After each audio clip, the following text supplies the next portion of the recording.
game called World War III just came out, and it's free. Yeah. Oh, sorry. I've been lost in the Dark Tide source.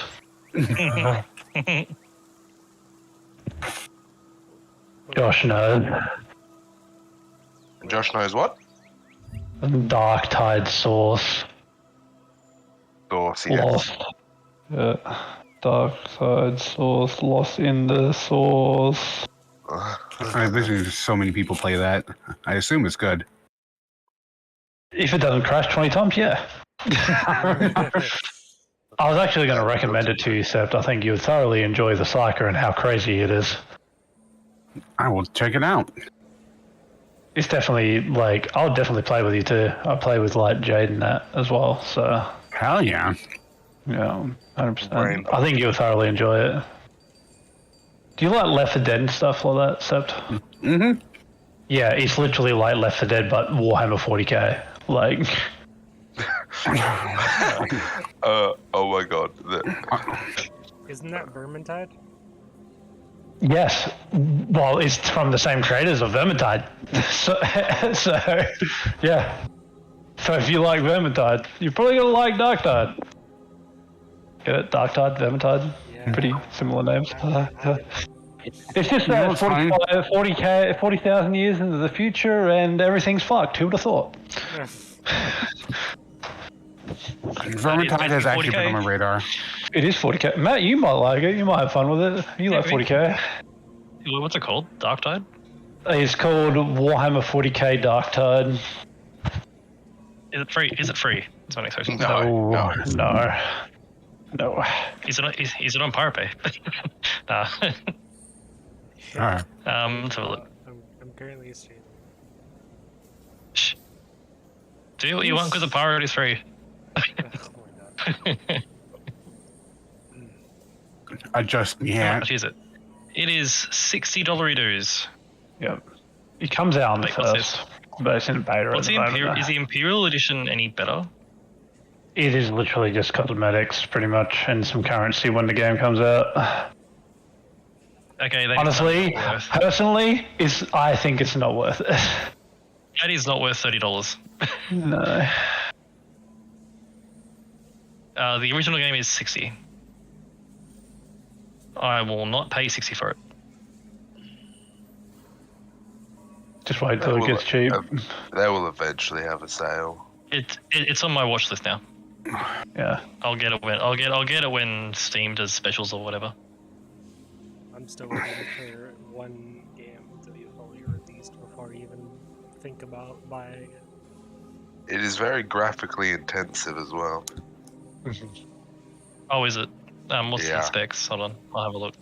My 1650 on like even with the upscaling technology that the game gives you to use, I was only getting like 25 FPS. Oof. So I had to swap to my Oh, yeah. 3070 Ti, and now it's I think it is very, like... it's not optimized for low. I don't think it's optimized yet. I think I can run it. Oh look, let's see. My I'm pretty sure I can run CPU, it. my CPU can run it. I have a Ryzen 7. Where's You like that one, Josh? I do, yeah. You want to know how I felt for the first 30 levels of the game? And oh, cool. It has the recommended graphics card is a Radeon RX 5700 XT, and I have a Radeon RX 6700 XT, so I can run it. Yeah, I'll be able to run it just fine. Yeah, I think I minimum like 2080 or something.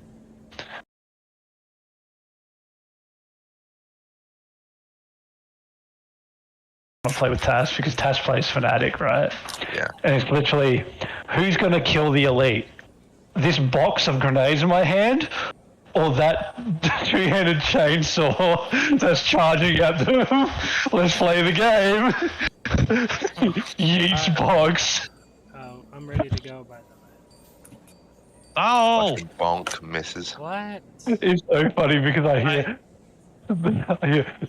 they gotta protect me. And it's just like, poof. Oh, Soul, are you keen for Ruby? For what? Ruby. It's coming out early 2023. Oh, chapter 9? Yeah. Yeah. Yay. Also, My Hero's coming out. You should watch it, Soul. What I'm keen for is that Cyberpunk DLC. It looks great. I haven't even seen it. I had I've to seen the trailer. uninstall Cyberpunk. I had to install it. I'll probably reinstall it when the DLC comes out. I have all my things open now. I'm ready to go. Wait, no, not. 5e tools. Open up. Please, sir. 5e tools. Yeah, that's all I need for now. I'll see where I go. Cool. Good to go, everyone. Yep. Yep. Cool. So it's been a little while. So last time you were in the Netherese ruins of Akantea. You continued from the Netherese workshop where you got some cool gear, and then travelled towards the final stop on your destination in Akantea, which was Cleansing Fire, the Netherese super weapon that apparently destroyed a continent. You got to a security checkpoint outside where a bunch of reprogrammed Netherese constructs and some Mind Flayers had prepared for your arrival. You battled through them, but the Ulithar had escaped. You then investigated inside and found Cleansing Fire not to be a small portable device, but in fact to be a miles-wide, circular, almost like particle collider size machine. Powered by an artificial magical ley line. It was guarded by a mega construct, which was called the Godslayer.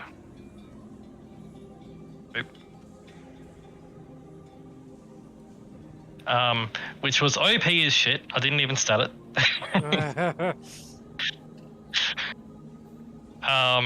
But it was very clearly not able to leave the area of Cleansing Fire. Like, that, its purpose was to protect that, and that's it. Archie lured it away. You gathered all the loot from everyone that it had killed in the chamber. And you also saw how Sir Towerfall died, fighting against his construct. You got his armor and his weapon. You were satisfied that no one ever could get past the Godslayer. And by extension, no one ever will be able to go and fire Cleansing Fire at all. It's as secure as it could be. But you had all the gear, and then you left Akantea's depths, returned to the construct in the housing district, learned of its terrible past, after which Tycan disabled it.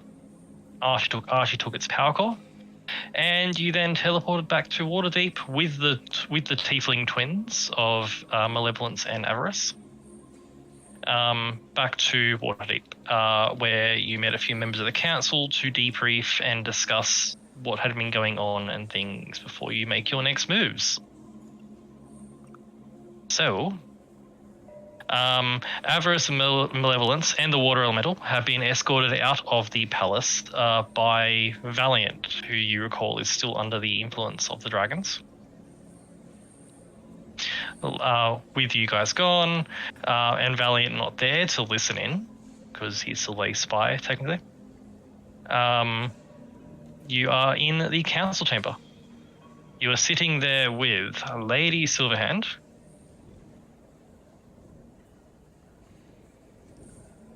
You are sitting there with Dainala is there.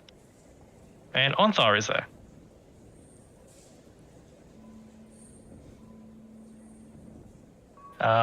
You are in the room with them. You probably have a seat or whatever.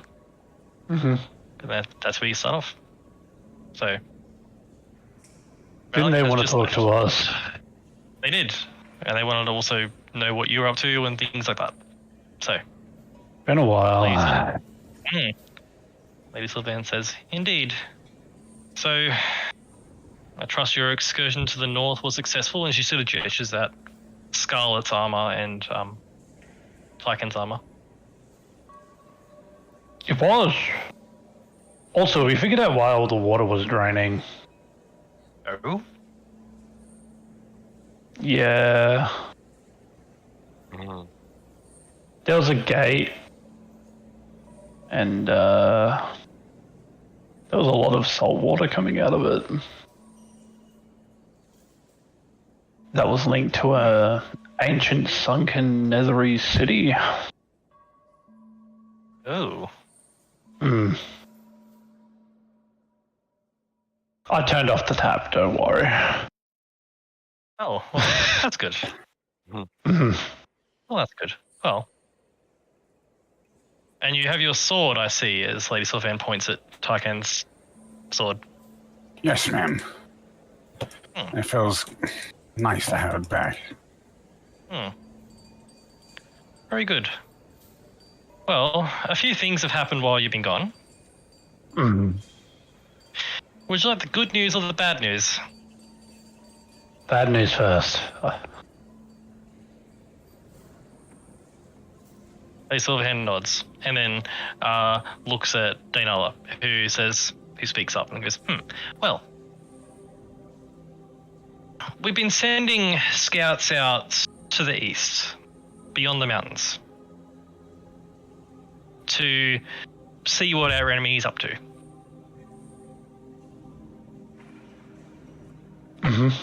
There's been no word for a while. The travel's been slow. But in the last week or so, we've received word, and I have communicated with them via the dream spell, which Archie would be very well aware of. Yep. That's a very good tool for messaging, which is better than sending. Yep. As Zenal says. And they have returned back visions of something troubling. Zenal then just simply waves her hand, and on the table in front of you, you see an illusion, which is very clearly what the scouts have seen. The vision is from a mountain peak, sort of looking down across a vast, deserty sort of valley, where you can see thousands of people and war tents and troops being mustered. It is an invasion army that is being gathered. And you can see there are large groups of people moving in as well, like groups, people and creatures. They are building an army, and also this, and the vision sort of zooms in, and you see there are dozens and dozens and dozens of heavily armored war elephants. And also siege equipment.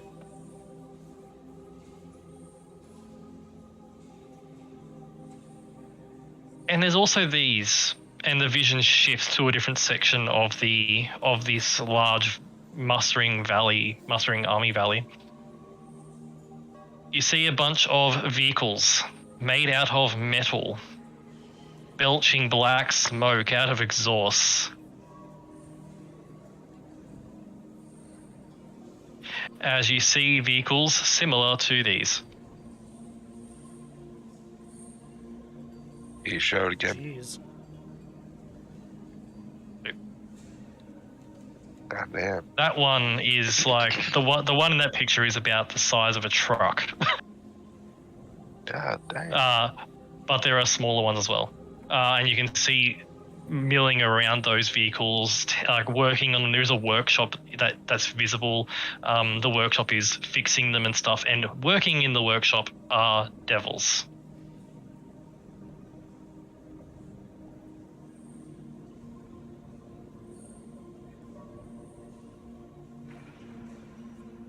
And Ella says that we don't know what. Well, we think they're from the Hells, and yeah, that will be a problem if they come this way. For now, the How did they scouts get are out watching. from the hills? Well, I had a few theories about that, which got confirmed by this, and the illusory vision shifts to a particular banner flying off the back of one of the war machines. Mm-hmm. Which you recognize immediately to have the symbol of Bell. Ugh. Uh,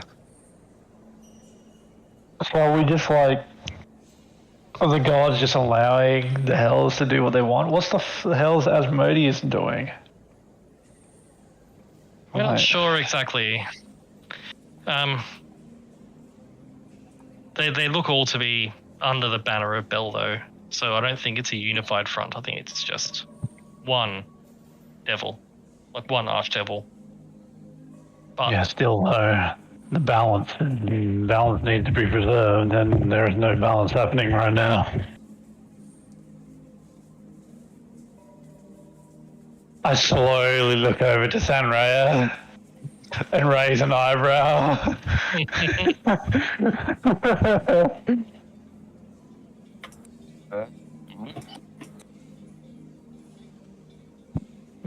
I actually had to look on.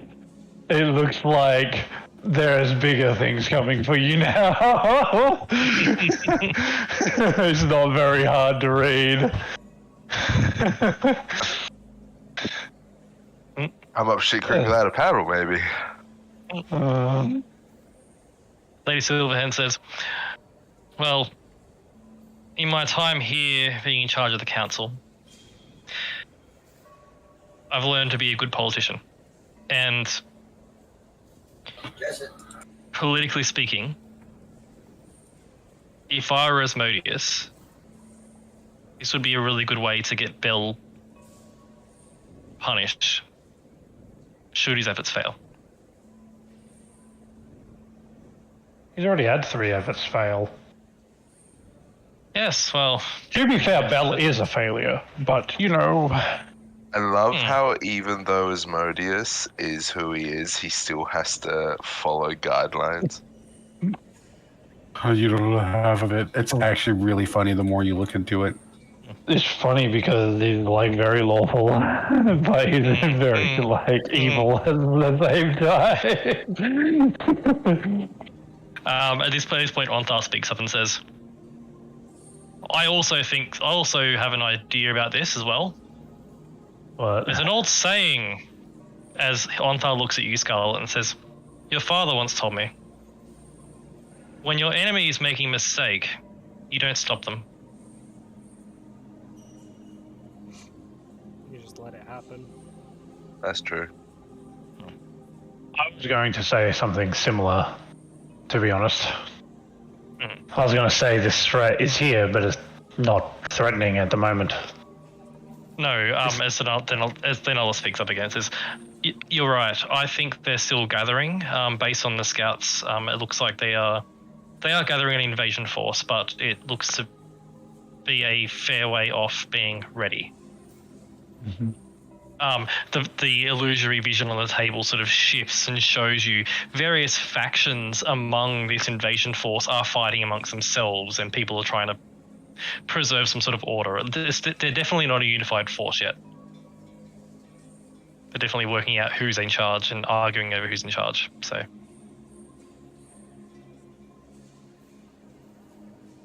then Alice says, the scouts are in a good position. They're going to continue watching, and they are sending back regular reports now on the situation. When that army starts to move, we will know about it.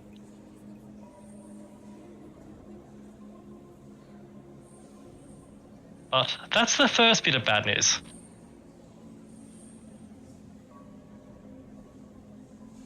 There is another matter. And you notice Dainala gets deadly serious as she says this. She wasn't deadly serious before, but now she is.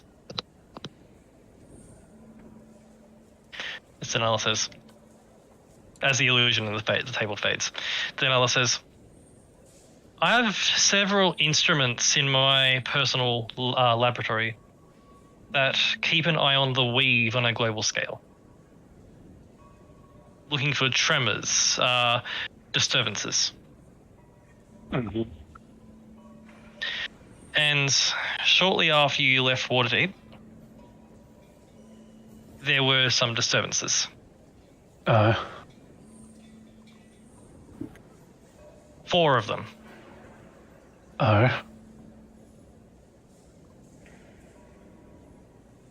At first, I was curious about the potency of these disturbances,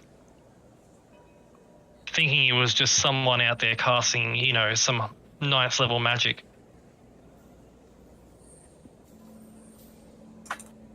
But it was bigger than that. Yeah. Oh, fuck. There were 4 of them, and looking back across the records of in the months prior, there were 4 more prior, which match up to when you will say you awoke.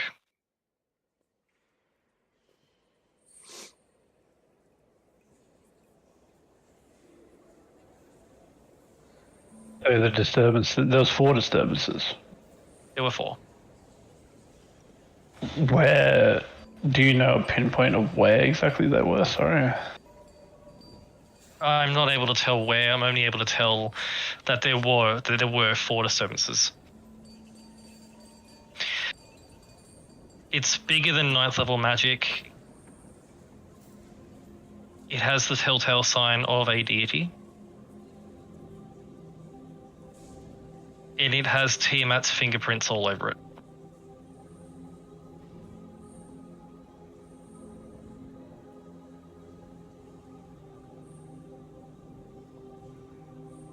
Now that you're back, Archie, if you have some time in Waterdeep, I would love to have a hand in tracing down what these were. Perhaps with your help, we could find out what they were. We can do that. Then Al says, but at this stage, I believe it's to be deity level wish type magic. Very similar in essence to when you 4 came back.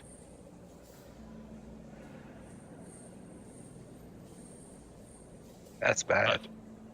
That's why we said it was the bad news.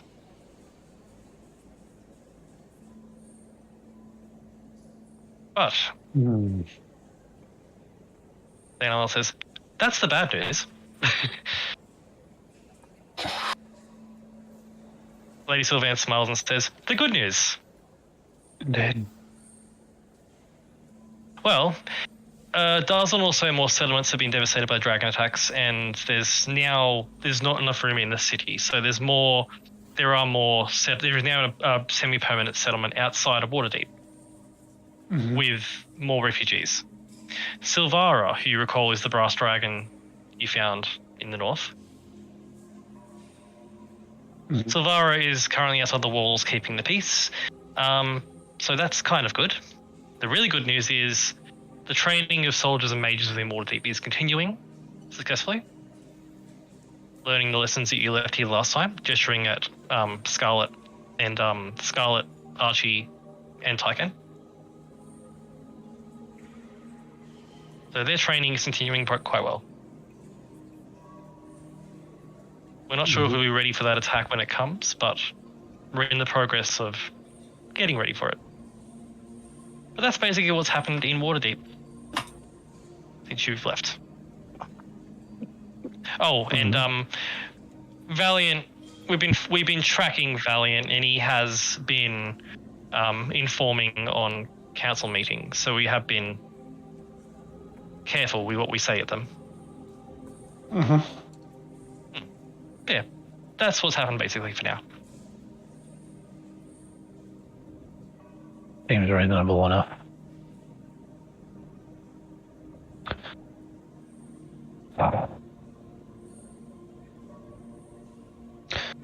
What is Tiamat planning? That's the real question.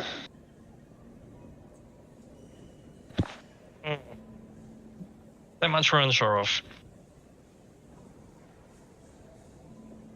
I I do have an idea, even though it's a bad one and one that's very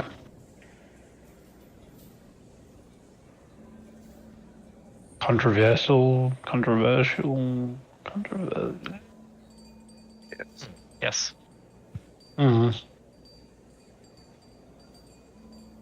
What is that?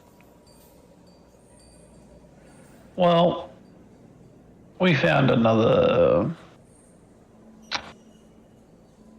primal entity.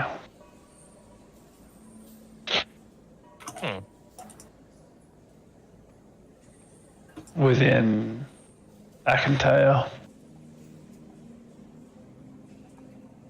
You said you found the fire one before, so this is a different one? Yes. The elemental titan of wind.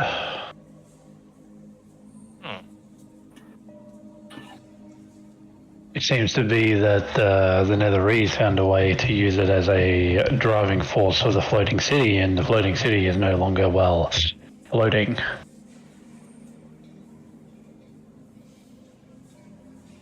That's for us that it's not out yet? No. I have a plan.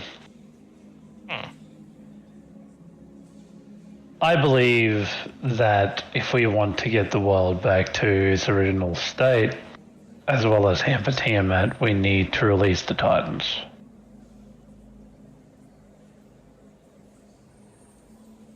That being said, we can't just willy-nilly release a singular Titan, otherwise the landscape itself will just become destroyed. Correct?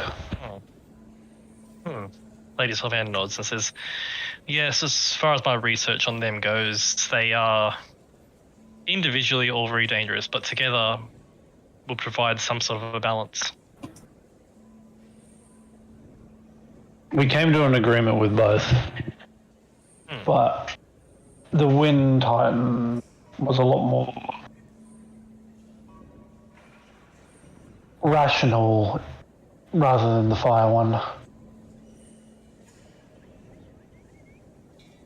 That being said, there's 4 Titans. One of fire, one of earth, one of wind, and one of water.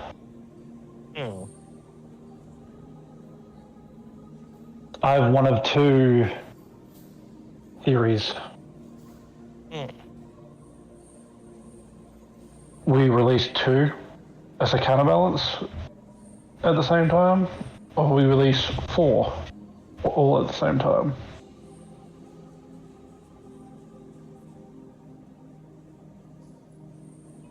Lady Sylvan says, if you were to release only 2, I would advise not releasing air and fire ones together. No. That could be. This is why there's none released right now. Very good. This is why we wanted information about the other Titans. And do you have it? Only of one. And it's one that we need. Fortunately enough, even though the information is vague, Where's the water one? we don't know. Do you reckon it's in the quote-unquote sunken Netherese city that wasn't actually sunk, but potentially broke down? Possible. It's a long shot though. Right. I'm guessing there's a map in the meeting room. There is, yes. I'm going to move you to the map. Mm-hmm. Cool. Moving to world map. Beep, beep, beep.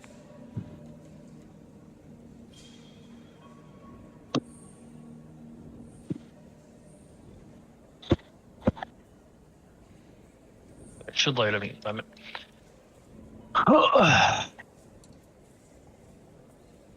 Yep. The fire one was in Gauntlgrim, wasn't it? Or Everflame? My brain. I can't remember where the fire one was located. The fire one is located. The fire one's in Gauntlgrim, yes. The fire one's over here. Fire one's in Golden Group, and then the wind one was north, Was far north, yes. and the earth one is to the east. In the deserts, says Lady Silverhand. Yes. So Being we're protected. talking No. So basically, if you look or over like here, over here. yeah, Right, over here. yeah. So basically, in the blacked out section is basically unmapped. Really, their scouts are currently their scouts have travelled that way, and their scouts are out there. So what you're there's no- saying is we can hit the vault on the way. Here's the deal. The caveat, the big blue problem that's in the way, if you catch my meaning. There is a guardian above around that area. One with azure scales. Yes. One that needs to be dealt with at some point, but if we were to release the wind, we need to release the earth. And if we were to release the earth, we need to parlay with the ancient blue dragon. I don't think that's gonna happen.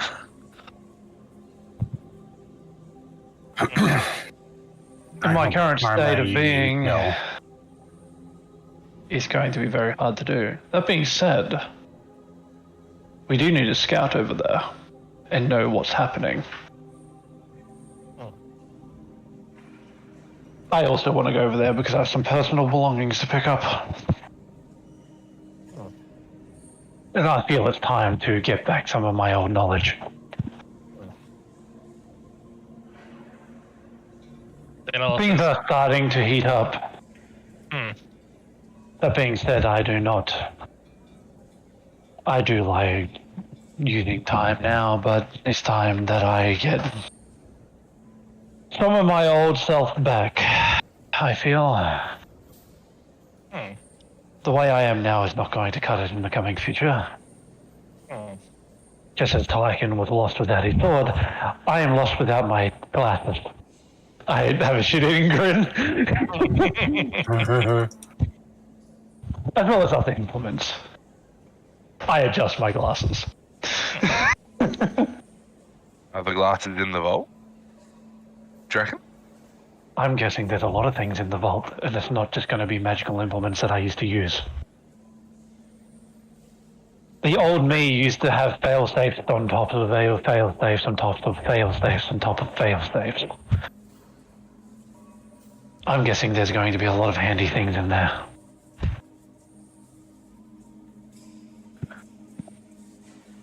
And I'm guessing there's only one person that's going to be able to go in there.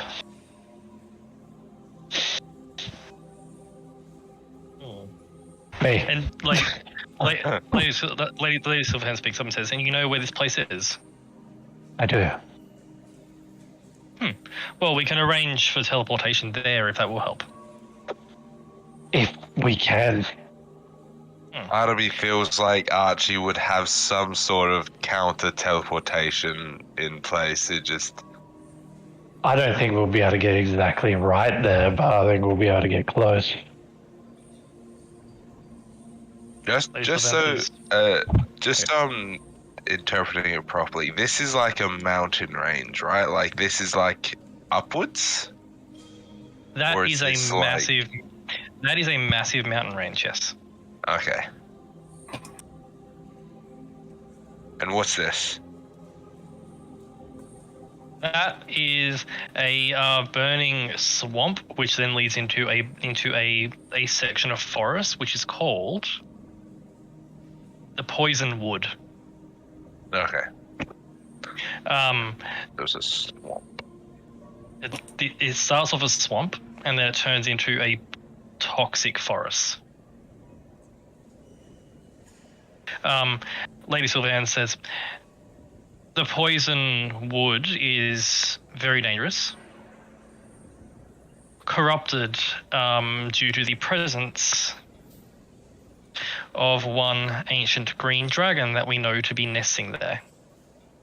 Oh, lovely. We know about that. Where the great worm's at? Yeah, one of its kin got sliced in half by a certain artificial bliss day that was made. Hmm.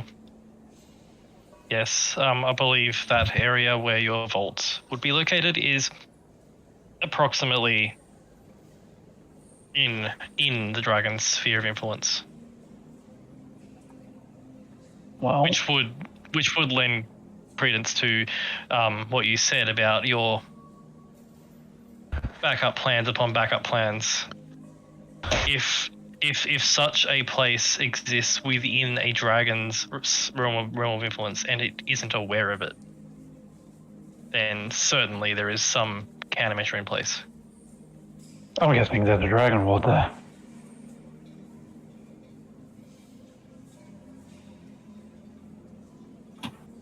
Perhaps. He probably knows about it. He probably just can't get inside. Hmm. Interesting.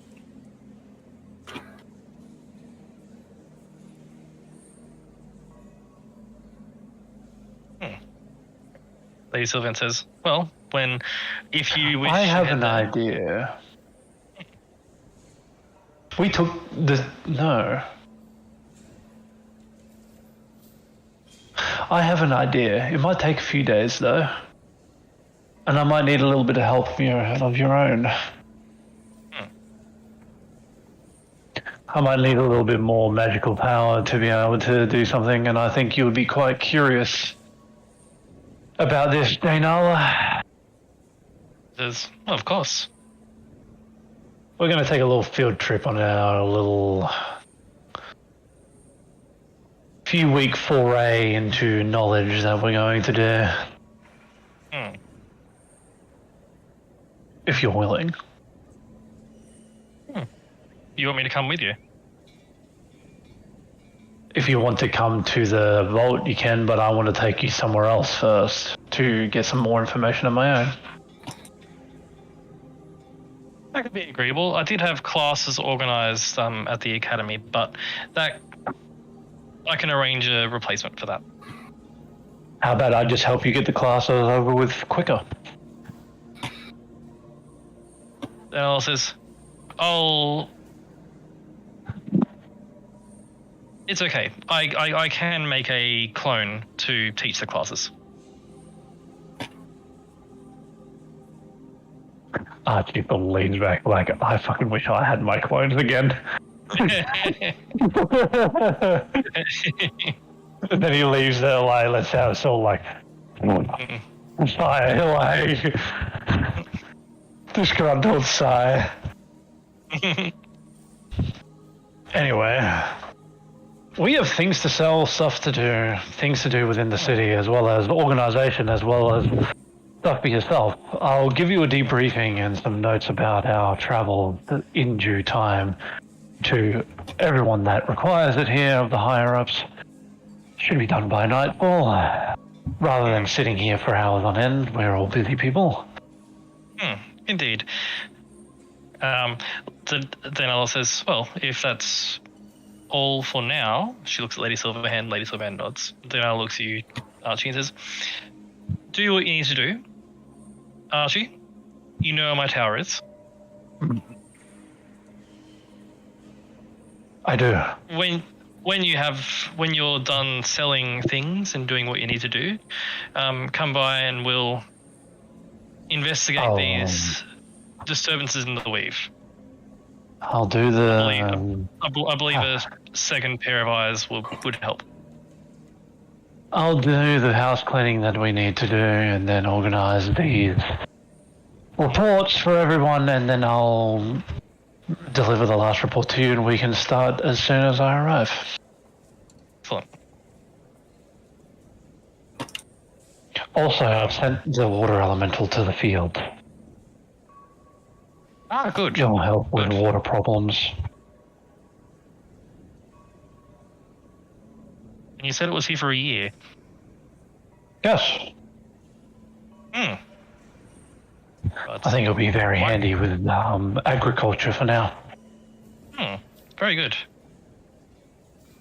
Until we get a more permanent solution.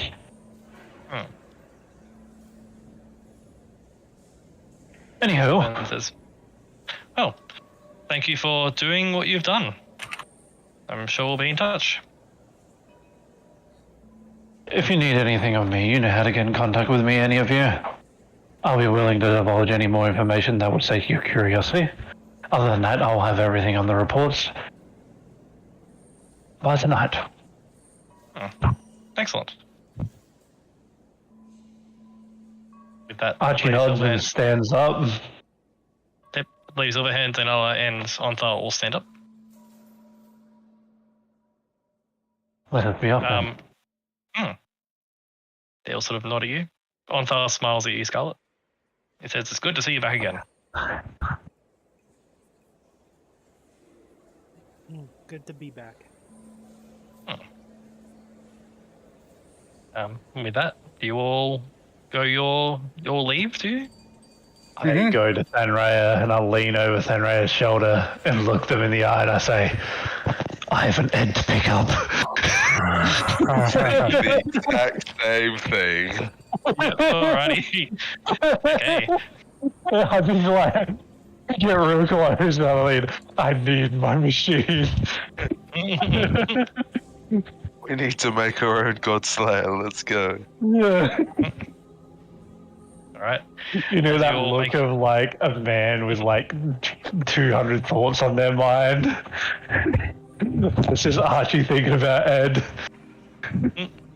I'm just literally that Wolverine fucking image of him in bed laying down, like rubbing the fucking portrait frame and it's just Ed.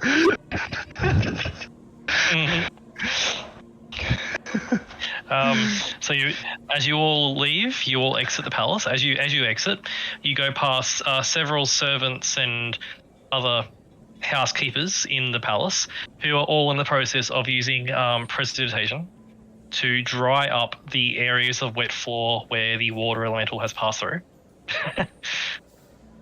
Yep. And proceed to make about it. and proceed to make your way out into the streets of Waterdeep. I would probably see Avarice and what's his putts outside, right? They were escorted by Valiant to Scarlet's house Yeah. Oh, yeah. We did that. I forgot about that. Okay, cool. because that would have been an excuse to get Valiant out of the room for a good period of time for you to have a discussion. Yeah. Correct. Very good. Very good. And as you exit the palace, you can see an area of wet dirt on the roads leading straight to Scarlet's house. Or, yeah, and if you follow, are you going back to Scarlet's house first, or what are you doing? Ed. There you go. Straight to Ed because we have a lot of shit to drop off and sell and trade and other things. Okay, you make your way to the market districts where, looking up in my notes, where the frick did I put my notes? Yeah, oh, here it is. Hello. As you make your way to the Silver Scale, where, so you make your way through the streets, they are bustling as usual. Lots of people everywhere. Lots of people begging for food and other things. Yeah. But you make your way without issue past the markets into up to the area where the Silver Scale magic store is, run by RLN, the female wood elf, who's middle-aged. Without much problem, you get there. And as you get there, you see there is a very large crowd. There is a line to get in.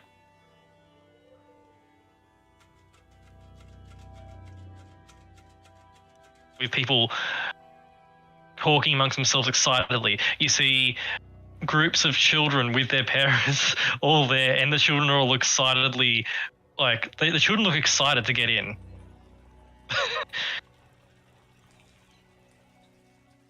You're at the front. What do you do?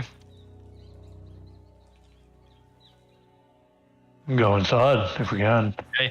As you push in through the line and sort of bustle, get inside, and the store is packed. As you get inside, you can see that Aralan has hired on some extra staff. And you see at the back section of the store, a few of the shelves have been moved out of the way to make way for the gold-plated Ed, Look at him. who is currently standing with his arms up, and he's got 2 children on each arm, and he's sort of giving them a little ride. And as you approach and see this sight, you see Arlen you see Arlen there, and she's standing there happily with a coin purse that is very heavy, saying, "All right, everybody, orderly line, 5 gold pieces for a ride on Ed." And you can see that the actual attraction is Ed. He's being used as the means to get people in, and then to get people to buy things while they're in there. Interesting. As you approach, I see you're putting it to good use. says, "Oh yes, he's most wonderful. Thank you for giving him to me." You know our agreement, though.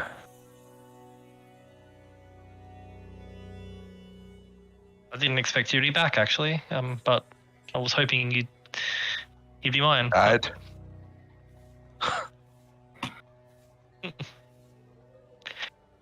Well, not that, but, you know. Anyway, he's been very great for the store. Mm-hmm.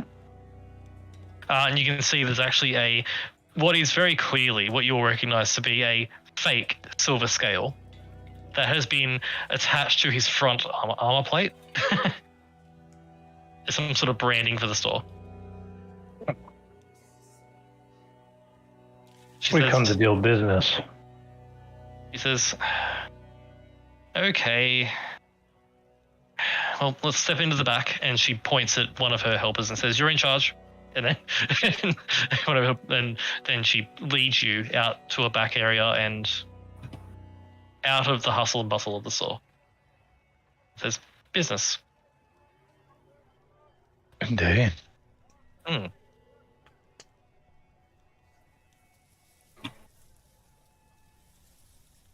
Well, I do remember our agreement, so what do you have for me then?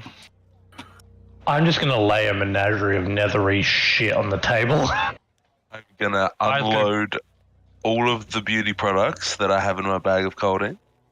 Oh, yep. The Netherese gold coins that I have. The potion of possibility, which I disclosed that I had a single drop and this happened, so you could probably dilute it into X amount of potions.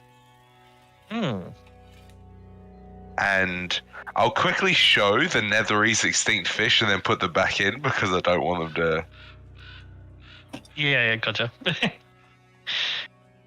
She nods at all and says, "Well, that... Are these all in exchange back for Ed again?" The agreement was for paying for the sword, Indeed. but I wouldn't mind trading a few other things if you're willing to barter. Bartering is certainly on the cards. Because I'm going to need tools for crafting and other things for our friend here, the big one, as well as other things, if possible. Supplies, potions, you know. What did... Oh, I can tell a loot list. Oh my god. You have a You you have have a lot of so much shit. So we... oh, fucking hell. We have like one of each set of armor. We have like We have more than shield. that. We have so Yeah, much shit. You have a lot. You have a lot. And the thing is that you don't have to trade all of them here. You could definitely donate them to... I was thinking that we should Um, donate some of the fortress armor to some of the like high up like paladins that Tychon's fucking training. You know, people that are putting in the good work. You know, Yeah. and like some of the other people that Scarlet is training in the war, like the field arena, in the guard, probably could use some armor as well, right? Yeah. So what are we bringing out exactly? Like, the books. We're not bringing out like the Talful Armor, Tide Katana, Star Metal Blaster, probably stuff that we would use, right? Yeah. Like the bolts, I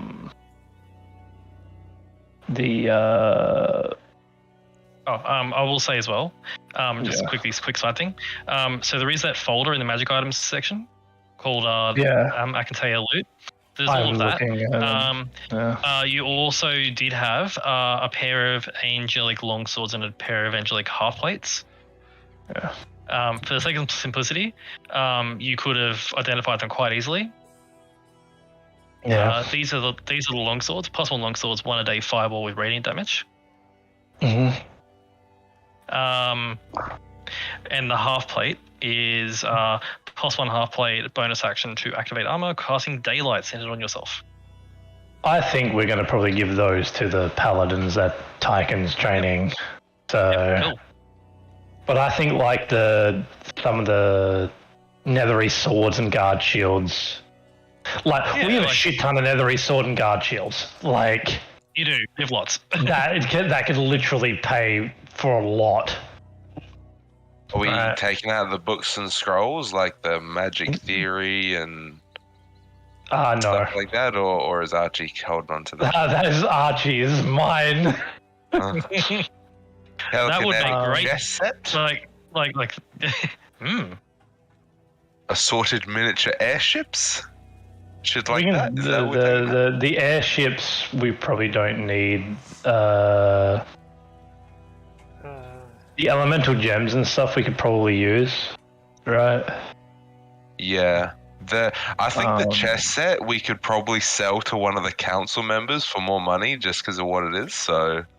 I think we could trade it, or I would definitely just use it myself for the chess set. And we're not getting rid of the Roomba.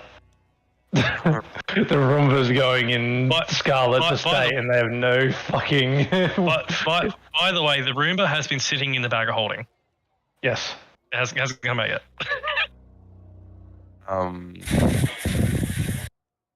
The wine and food, are we taking out that, or...? I've definitely unloaded the beauty products and all the stuff that I've I think the beauty products and the alcohol, but we should probably keep the food, right? Sure. And I think Iken wanted to keep the Farhorn's Fire Ale. Mm-hmm. I think we could definitely keeping the ingots because we can use those to craft probably, right? Puppy, wake us, come on.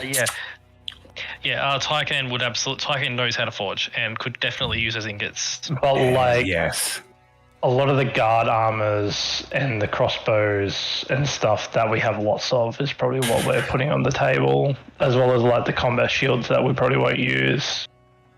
I think the mobility armor, combat armor, and fortress armor is probably stuff that we can give to specific people that we know that could use the boost, right? Now, I grabbed the container that is the potion of possibility. How big is that container? No. A large file. It has about 10 or so uses, and you've used one. Okay, so... Oh, okay. Where did we get the half-plate and longsword from again? The angels. Oh, the angel ones. Yeah. You mean? Honestly, they were among the gear that was left in Cleansing Fire. Yeah. Angels also got destroyed by the Godslayer. Yeah, it was the stuff we got off the Godslayer, and then we got Talful's katana armor as well. Gotcha. what Tyken plans on doing with the angel gear is he's gonna save that as rewards for any clerics or paladins that go above and beyond. Yep. What I will say is, you do have Sir Talful's sword. You have not identified it as yet. I'll probably do that tonight when I have time. Okay. You're not bartering that, so that's okay. Anyway. So I'll put the general menagerie of nethery swords, guard shields, force crossbows, as well as combat shields on the table. We also have the beauty products, but this is This is a lot of stuff. And also the potion of possibility, which I would say you could probably make 9 other potions. Also, all the mini capability. airships that they can give to the kids. Yep. I think if we're looking at this fairly, you might owe us some stuff. There's a lot of stuff. As she looks at the guard armors and the crossbows and the combat shields and all the rest of it, she looks at all of it. You watch as she puts on a pair of glasses and taps it 3 times. And you see her eyes flash purple as she runs her eyes across them. And you get a sense this is like a detect magic style set of glasses. Sort of like an appraiser's glasses for magic items. I'll start giving details of exactly what they are as well, because I've looked over all of them too. She runs her eyes over all of them and says, "Oh, these are quite complex pieces of technology, aren't they?" And she sort of taps the guard armors, and she taps one of the guard armors, and it starts flashing with the red and blue lights. She says, "Well, it's certainly no Ed. No. But this would certainly be a great attraction to the store." And you can see the gears turning in her head as she's thinking about like maybe mounting one of the guard armors out the front with flashing lights to attract people. We're holding on to that power core, right? Yes. Yes. I don't think you've. Okay. He says, "As reluctant as I am to let Ed go, you've more than provided.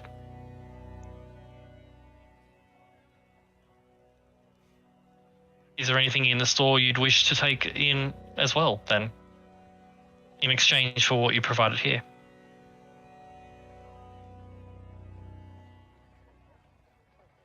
Do you have any magical forging tools? I believe Tyken already has a set, right? Does Tyken already have a set? Of magic forging tools? No, this is mundane. Oh, cool. As she says, "I think I may have something." And she just runs out of the room for a second and then comes back. And comes back with what looks to be a small wooden box, about 6 inches long and about 1 inch tall.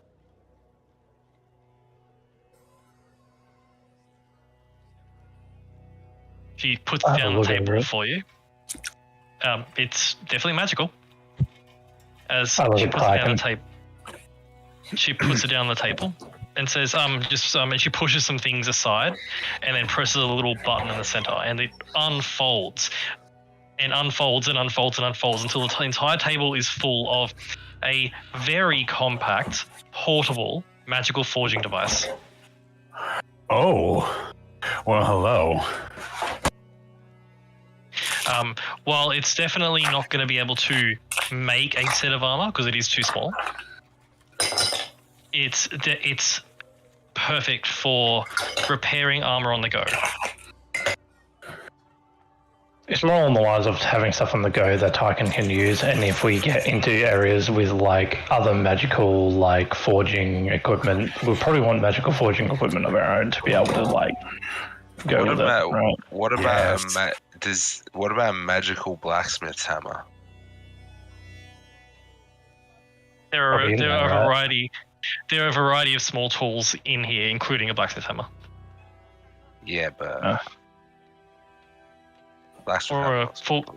For a full scale one, I think we have something. As she runs out again and comes back with an actual blacksmith's hammer.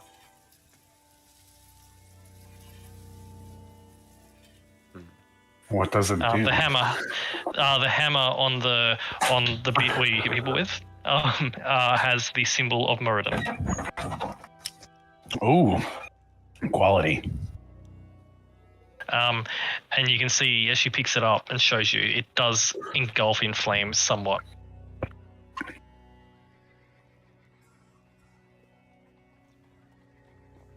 And it is a full size. It would count as a warhammer in combat. But also it looks to be designed to forge. Because this is my thinking, Tyken. The better the quality hammer you have to forge your own hammer means the quality of your hammer will be better. That's generally how it goes. Of course it is.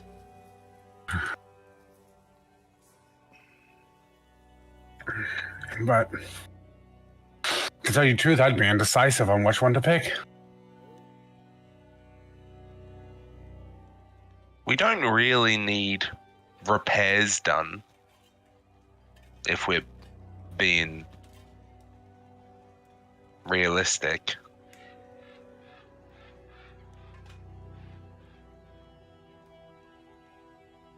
All of our stuff doesn't really break.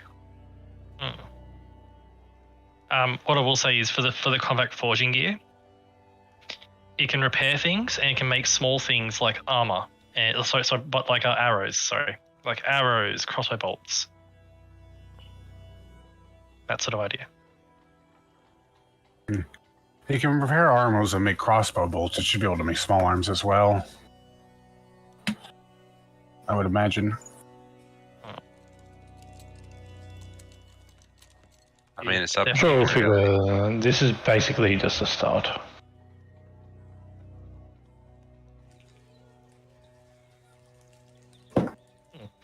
Arlen says, "I'm happy to provide these plus a handful of healing potions as well on top of returning Ed." Sounds fine to me. I get things to play with. Arlen says, "You're welcome to take your pick of the healing potions out there, whatever hasn't been sold."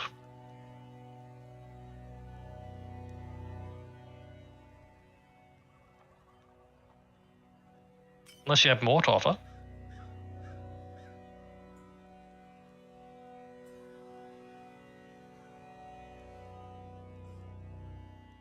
I believe don't particularly have anything on my own that I want to. Not necessarily right now.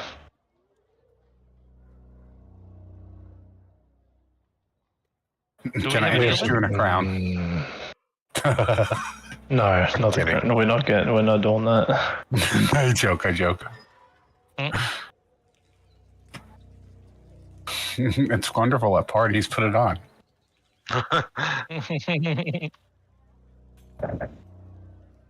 Arlen says, "Do we have a deal then?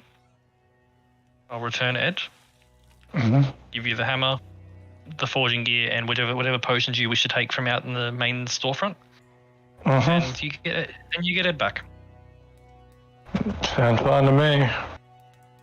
Excellent. Well, there is a line up there, so would it be okay for me to send Ed away when the store closes? That's fine by me too. It'll be terrible for the 50%. children. 50%? Of what you make off Ed from this point on, we get. His eyes says, "Okay, fine." It All was right, we'll see. to be honest, it was just a small bit of profit, and to keep the line down a little bit, is quite the attraction for the children.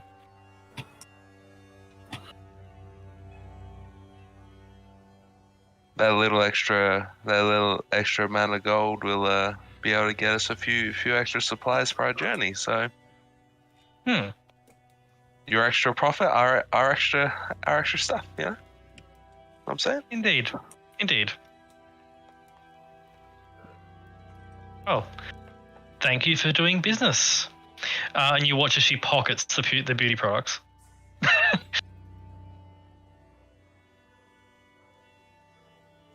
You get a sense those are not getting.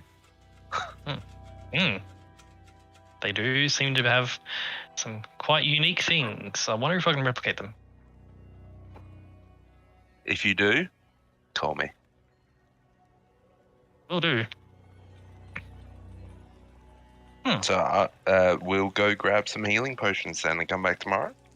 Is that the plan? I was going to. I can send Ed back to the Greylock estate if that helps. Yeah. I mean, no one's going to be stupid enough to try to attack Ed in the street. That's Although true. Although he may get a bit of a following on his way back, but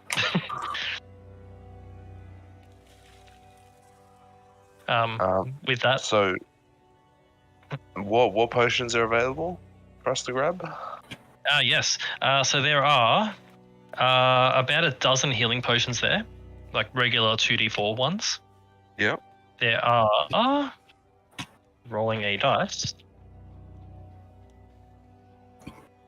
There are 8 greater healing potions there. So do we get all these? Oh, you can take them if you want. Yeah. Yes. Okay, cool. So there are a dozen regular healing. There are 8 greater. So that's 2 greater potions each. Yep. Put them in your sheets. And And 3. Yeah, three. There are 3 regular healings each. yeah. 2 greater healings each. There is. Where's my potions? Dang it. It's not in that list. Hold on. Sorry.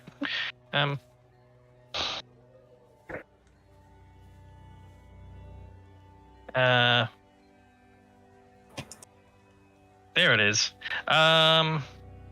There are 2 superior healing potions. God damn. I think one should go to Scarlet and one should go to Tyken.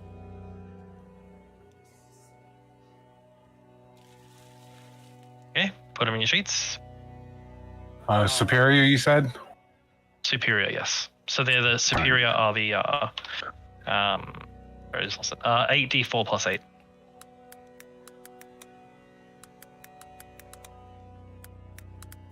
There's those. Have you got that, Sol? Yeah. That is the wrong sheet. And there is also a potion of restoration.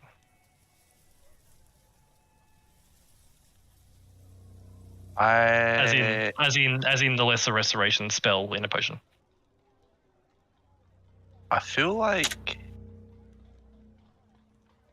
Is there any potential debilitations that Archie could suffer that would prevent him from doing things that restoration would help with? Not really. Lesser restoration fixes blind, deaf, paralyzed, or poisoned. Okay, I'll just put it in my pocket then. Okay, cool. You have a potion of lesser restoration.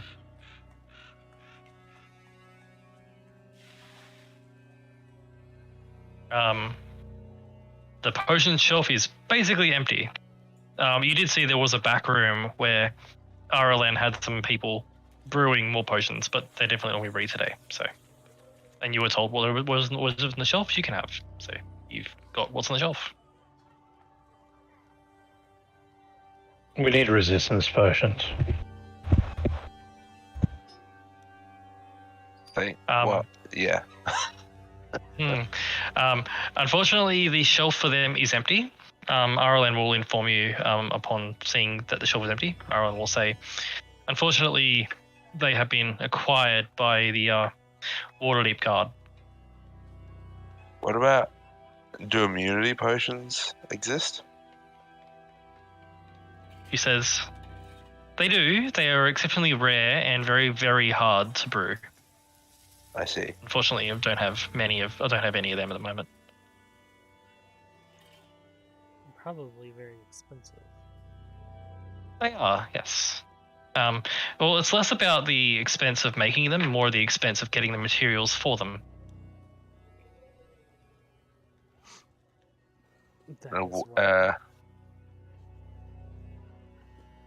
What materials would you need to make a fire immunity potion?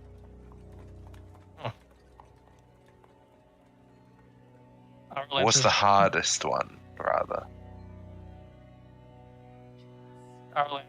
Arlen takes a book from one of her personal shelves and flips through it and says, well, there's a few ingredients that could work. The essence of a greater fire elemental, or the blood of an archdevil. I see. Essentially anything that from a creature that is immune to fire and of significant enough power to go through the brewing process. Well, if I get hold of that second one, I'll let you know. Please do.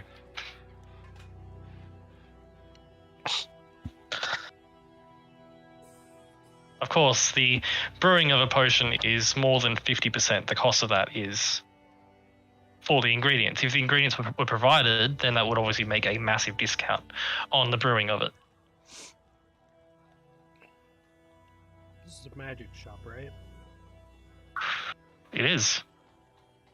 Do they have any magical banners? There are a large selection of them, yes. She's gonna window shop it. Cool. Unless there are various. Yeah. So there are about 6 or 7 banners that are currently there, which have a variety of abilities depending on what you'd be looking for.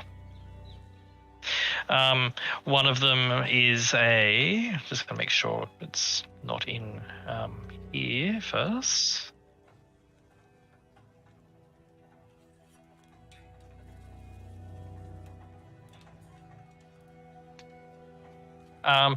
There are a handful of them. There is a banner which, if you hold it aloft as a bonus action, everyone, including yourself, can dash as a bonus action.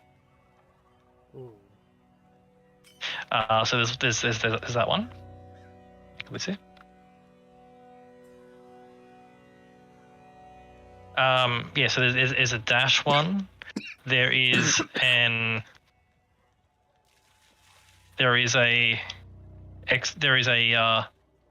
quote unquote haste banner, which basically gives you a haste action if you use the bonus action to hold the banner up. Everybody? Everyone within the banner's range gets a haste action. Oh fuck. Okay. And just to clarify, if Scarlet was to hold up, say, the dash banner, you could also dash as part of the bonus action.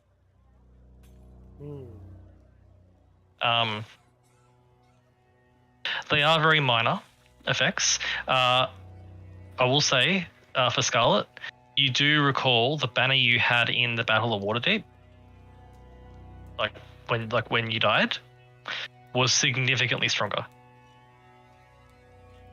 I assumed. That's why I was mostly just window. But yep, those two are the ones that really stand out for you for now. There's another one which also gives temporary points, but to a smaller degree than what your current one does.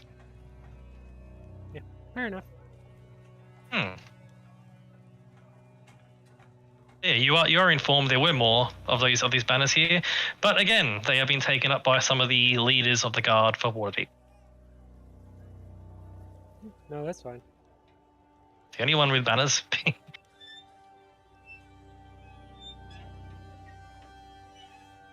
Oh, sorry, there is a third one as well. Oh. A third banner is basically allows everyone within the area to re-roll one attack roll. Interesting. Yeah. That's it. I just wanted to see. Cool. Well, I've made a note that they do exist and they're in the shop now. So if you wanted to grab them, you could. And they're not attunement either. They're just like you carry them. Yeah, I assumed. Yep. But yeah, you have those. Or you have those potions. Sweet. Cool. And as you exit the store, you do see Ed is there with more children, carrying them around. You see Ed is actually tossing the children about and catching them. Mm-hmm.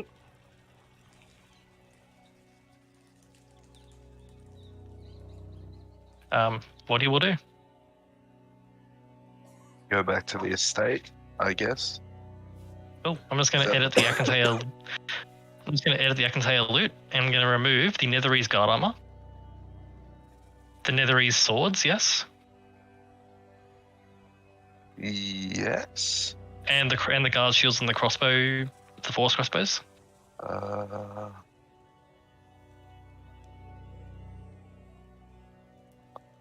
Yep. Yes.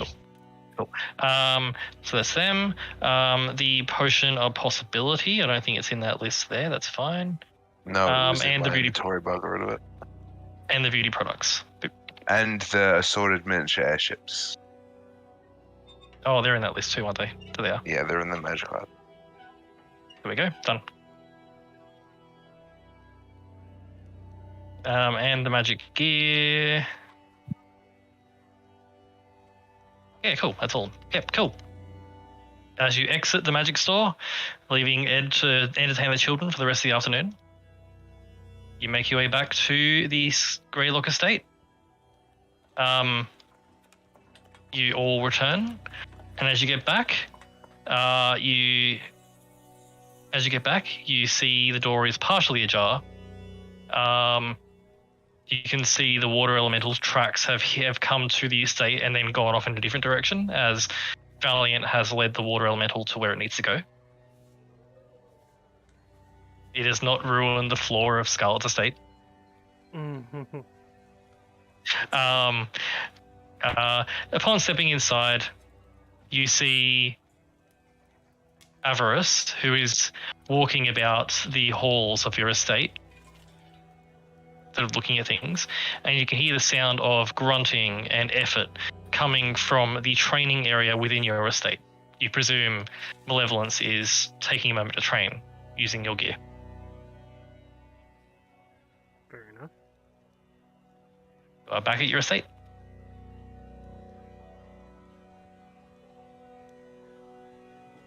What do you all do?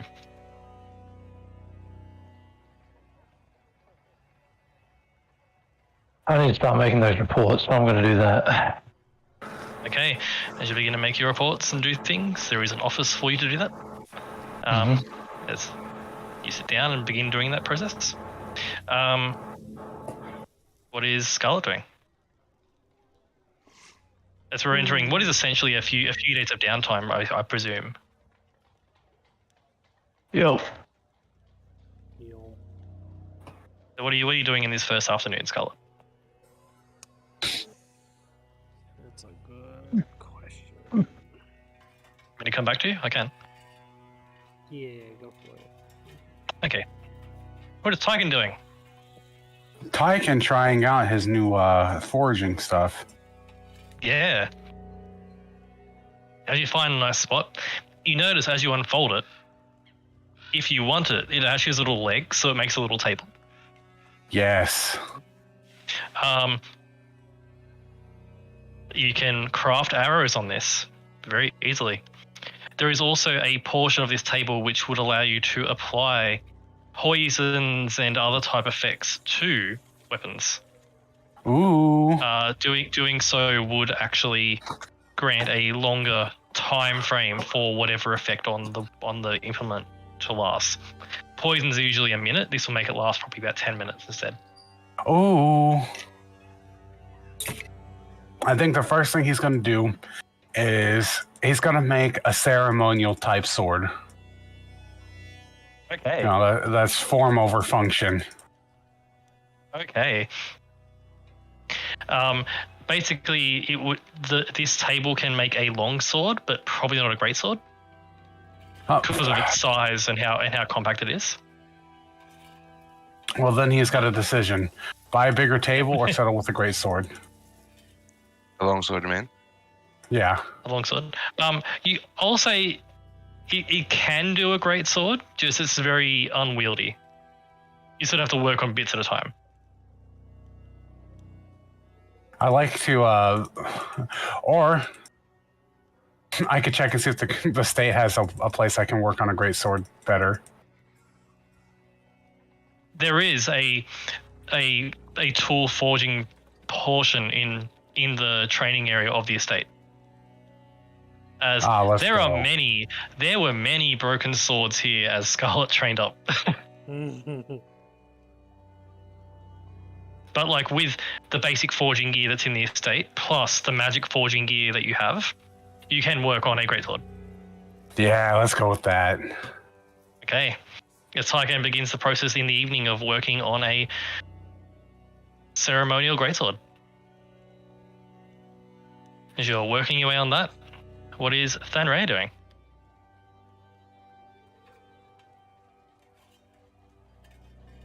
I will just be training. Okay.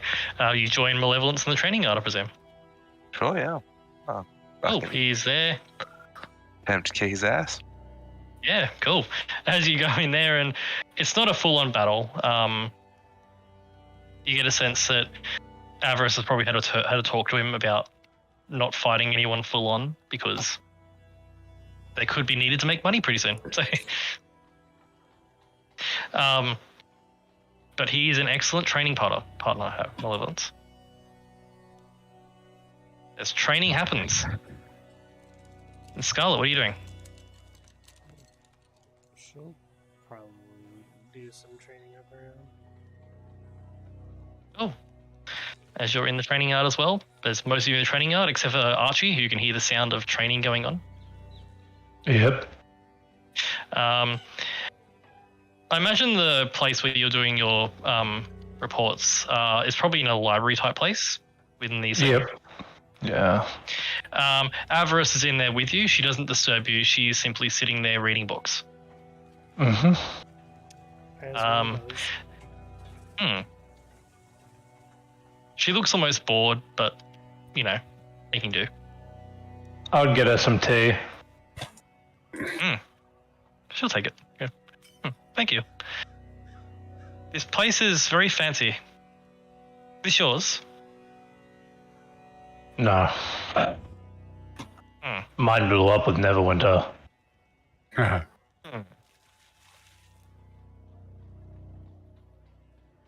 This See. is Scarlet's home. Oh, I didn't know she was rich. Her family was.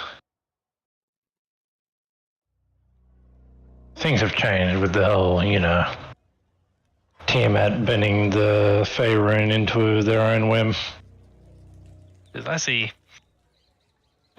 Well, I might have to speak to Scarlet about a bit of paid work. If she has this place, perhaps she can pay a bit better. I don't know if Scarlet has that much money. Scarlet, a poor bitch. And don't be so sure that, like I said, the money that you're going to be getting isn't from the work that you're going to be naturally doing. It's going to be more along the lines of what you find while doing your work. And as long as your brother doesn't try to destroy it. I had a word to him about that. And, we're ready to help here. As long as the end goal remains the same, we get back home. Indeed.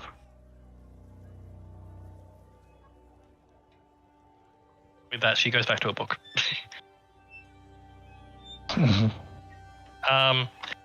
It comes on to evening time. The sun sets.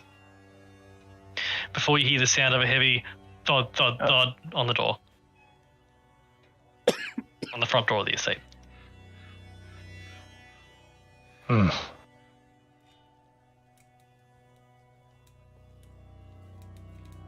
Presume someone answers it.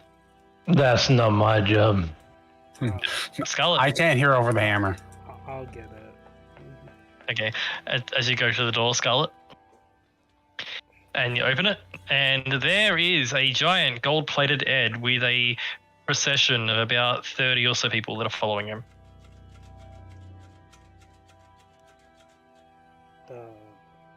Hello? To the other People say, is Ed able to take any more people for rides?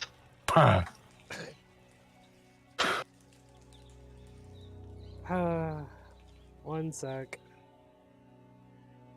Archie! What? It's for you! Fine, I go to the door. You go to the door and you see a group of about 30 or so people. 30 or so people there, What's up? and they're all standing behind Ed. And they'll say, I know Ed is done working at the shop, but can we ride on Ed? We'll pay. And they just like a variety of copper and silver and gold pieces are provided. How long are you going to be? How long do you want the rides for? The shopkeeper was saying 5 gold for 10 minutes.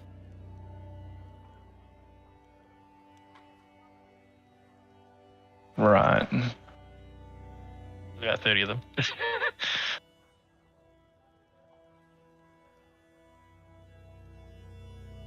They're just holding the gold before you.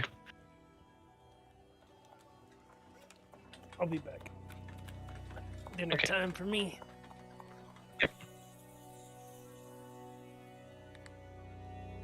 They'll wait for your answers, Archie.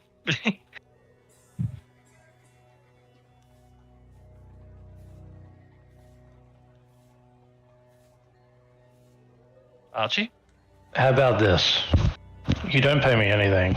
You get the rides out while you can now. For free. But Archie, well, me, and Ed have work to do soon. They all nod. Go, okay, me first, and they begin to fight over it. Don't fight. You'll Okay. all have the direct time, make an orderly line, and Ed will give you 10 minutes each. They all immediately form an orderly line, and because there's just enough of them, the line goes around the corner. Mm-hmm. If I hear any debacles or any pushing, no one else gets a ride. Archie, you notice as the rides begin,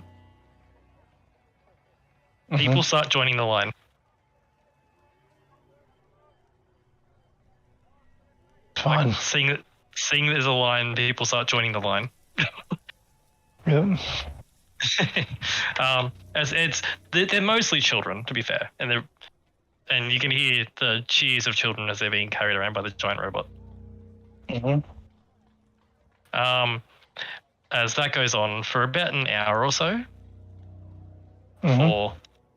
before the last people have had a ride and it's getting dark and people begin to be ushered off by their parents and other things. Yep. Before finally Ed puts the last 2 children down, and that's the end of the Ed giving people rides for now. Yep. Ed comes inside. He comes inside. You know, as Ed steps inside, Ed opens up its front plate of armor and plumps a bag containing 280 gold pieces, Oh, sick. which was 50% of the money made in the rest of the afternoon after you. Thank you very much. As Ed will follow you. Ed is with you once more.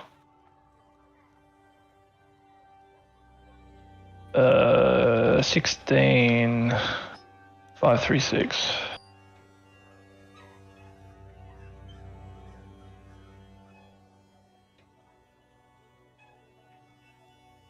Okay. I am not in the brain juice mood for friggin' math today. I'm gonna let the computer do it. Okay, that's fine. I just put it in the party later. Okay. Ed is yours. What do you do with the evening?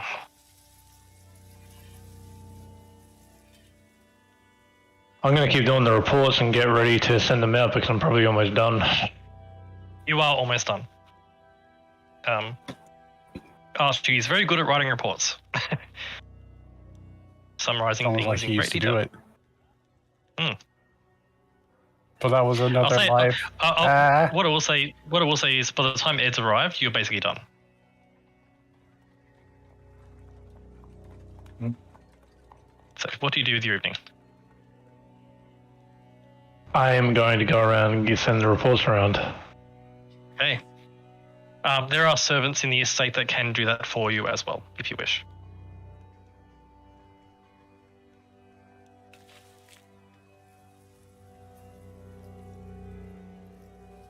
I'll go around and do the reports, and then I'm probably going to head to the tower, actually, to get that done. Okay. To start talking, doing that. Cool. As you do all that, and your last report is delivered to Dainala, who you approach Blackstaff Tower, and she has her own particular tower in the grounds of Blackstaff Tower. Yeah. And it's probably nighttime at this point, as you approach. With Ed. As you approach, knock on the door, presumably, and the door opens, and they see Dainala. Yeah. She says, "Good evening." Hello. Good evening. She says, would you like to help me out with this, I place a couple bits of parchment on her table and slide them over. She says, "Oh, thank you." And I am here to help, yes. Marvelous. Well, I'll read these later. For now, come and look at these devices. And she leads you into a section of the room, into a section of her tower. In this section of the tower, you can see there's a illusory display, which you recognize immediately to be showing the weave.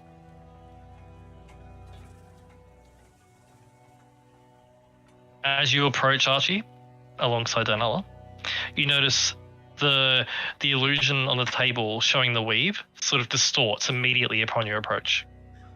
You get a sense, detecting yours and Dainala's presence. Your connection to the weave is strong enough to do this.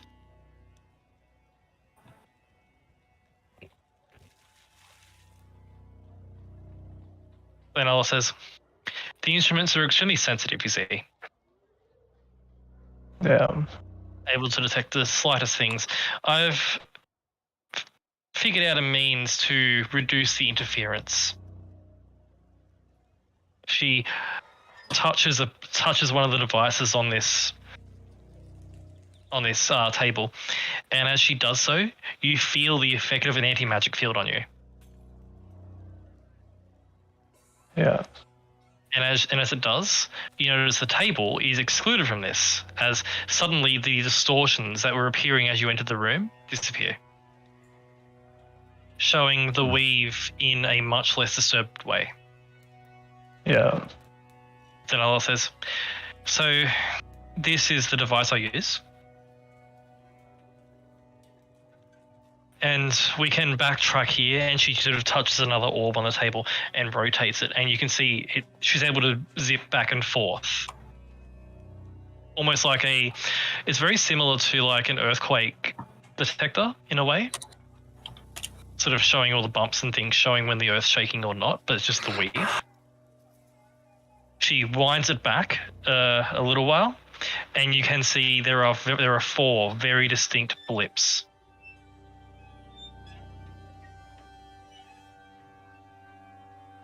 She says, "These are the 4 that we detected when you left shortly after you left to go north."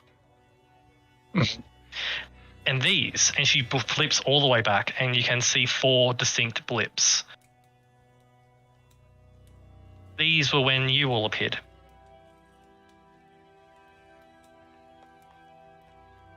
And at a glance, Archie, they are almost identical. Almost identical. Each of these blips are slightly different. You get a sense that,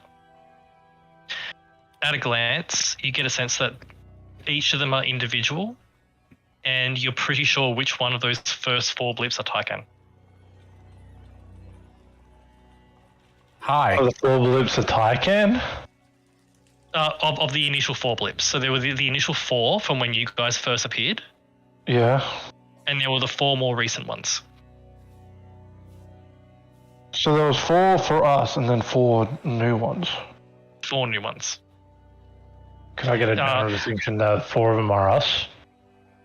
The first 4 are absolutely you. The timeline matches up perfectly. And then there's 4 more now. 4 more. And they're not us. And they're not you.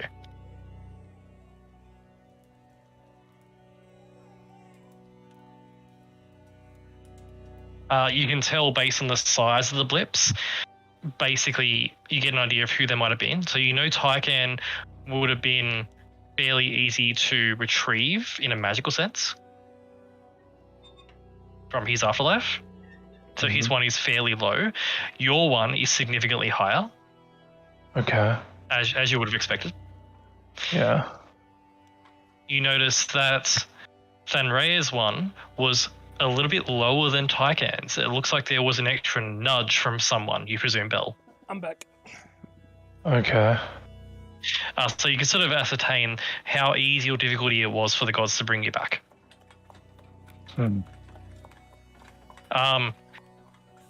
Looking at the 4 new blips, they do have slight variations as well.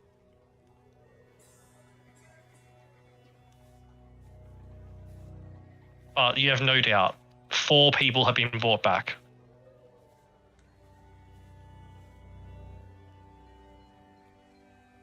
Can I... Did we have any people that were, like... excessively rivaled to us in our lives? There were many. No, but, like, in particular. You would have heard about Arkan the Cruel, for Yeah. example.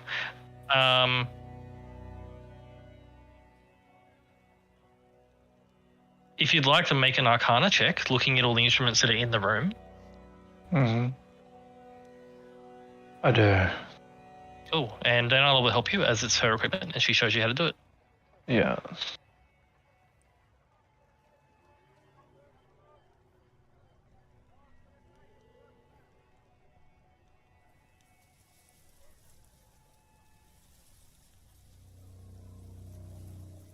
And when you roll it, You want an Arcana check, right? yes, please, with advantage because Daniela is helping you. I think that's pretty good. Hey yo, hey yo. So firstly, of the 4 signals from people being brought back, of the 4, one of them you notice there are in particular 2 blips for them. There is an initial powerful blip as if the person was resurrected, and then an initial more minor blip, which you recognize to be probably something in the vicinity of plane shift, as if they didn't come back to the material plane. As in they were brought back, and then they were brought to the material plane. After that second minor blip, they drop off entirely and are not detectable anymore.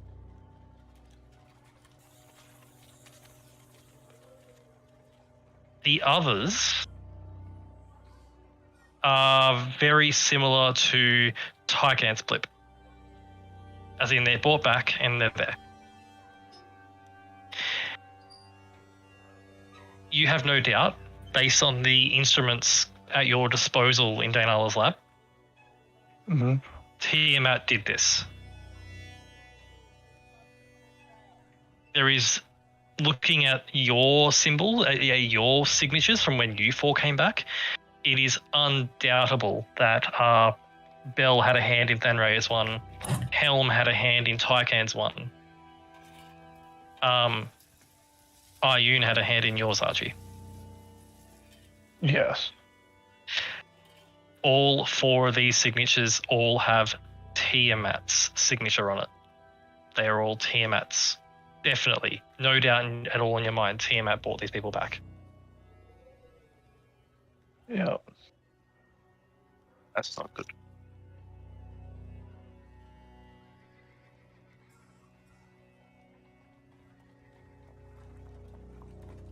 They are unique enough that you, Archie, believe you could potentially try to scry them, although Dainala will inform you that they have a very, very good chance of resisting it, given the fact all you know about it is this faint magical signature that they got brought back. So these faint signals are people that have been brought back, but I don't know who they are. Don't know who they are. Unfortunately, the list of individuals that would have been rivals is quite long. It's impossible to tell who. A lot of warriors on both sides of the conflict did die. And they all have a hand with Tiamat, right? Tiamat did all four. Dainala. Yes. Do you have any idea of who Tiamat would want to resurrect from the dead in a time like this? Then Ella says, well, the council's first thought was Arkan the Cruel. I mean, he's the obvious choice. What about Arkan the Cruel's lackeys as well? We did investigate them. As far as we can tell, they are still dead. By the looks of what I can see, this power that was used was similar to the power that was used on getting us back, but obviously Tiamat's hands are all over it. That being said, I don't know exactly who Tiamat would want to resurrect on the level of a god level.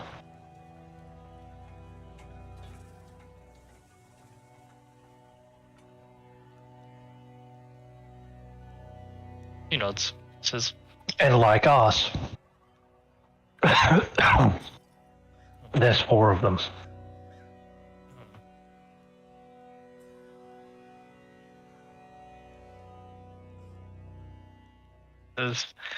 it is quite a list, to be frank. Unless you have any ideas.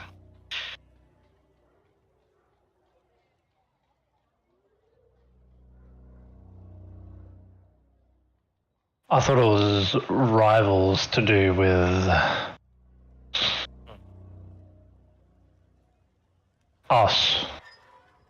But the thing is like, comparatively to Tiamat, we're small fry. Why would Tiamat directly resurrect 4 individuals just for us? That being said, why wouldn't Tiamat do that, considering Ashthindar is the number 1 dragon here, but also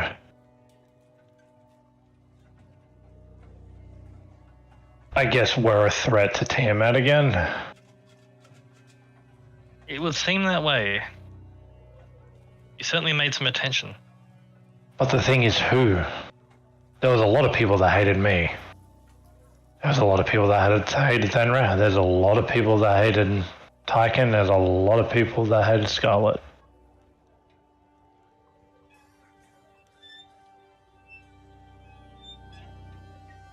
I agree with Arkan the Cruel. Arkan the Cruel would have the biggest grudge, but also the biggest tie to Tiamat. Right? Yes. I mean, if I was Tiamat, and I'm not. She smiles. Why wouldn't you want your first protocol? faithful servant back as well, right? Yes.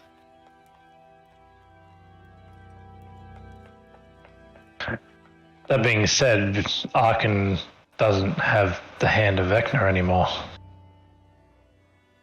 And Arkan was also killed by Thanrea.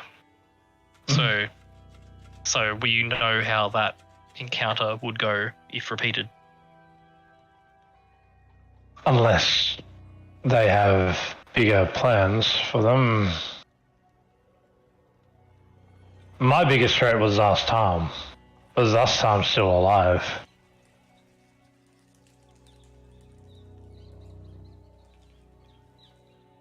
As well as the red mages. Correct. Yes.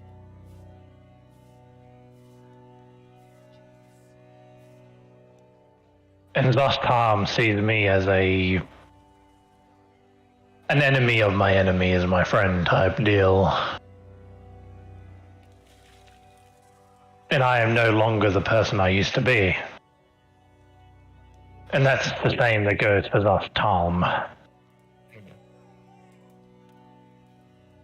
Tychon's ultimate threat was Frigidax, and Frigidax is still alive. Correct? Yes. Yes. As far as we can tell, Frigidax is still living. So.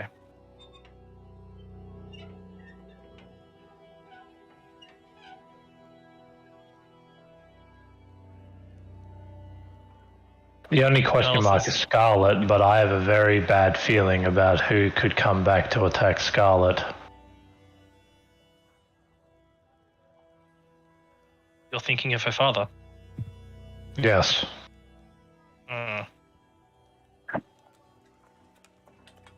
Tiamat is a dragon of chaos. And what's more chaotic than controlling someone's father to come and attack them?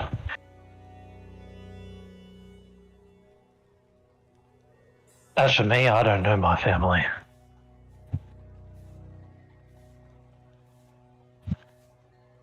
Then Al says, we do, as far as we understand the resurrection magic to work, it does require a willing soul to come back. Do you think Tiamat cares about that? Perhaps not, but...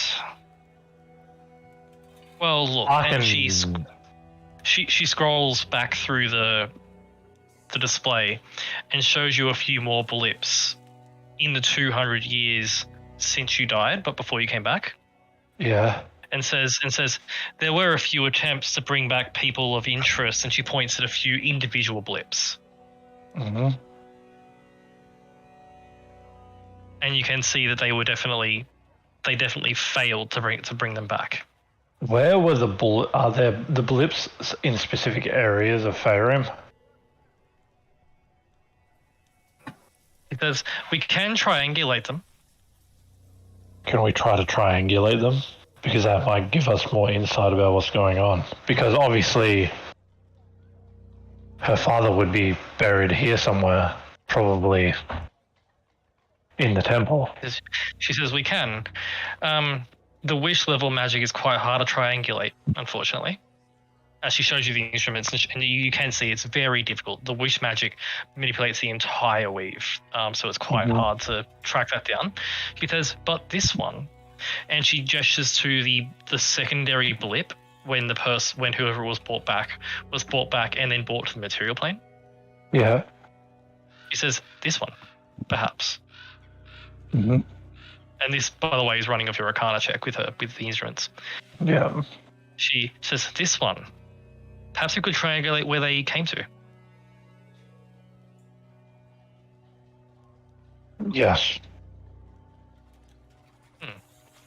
You watch as Dainala begins to manipulate the table very quickly, as the anti-magic field drops, she manipulates the table using her telekinetic abilities to rapidly move it and focus instruments. And you see as she's doing this, there is a chalkboard on the wall, and some chalk begins to levitate and run some calculations, performing some trigonometry and other things to triangulate a location.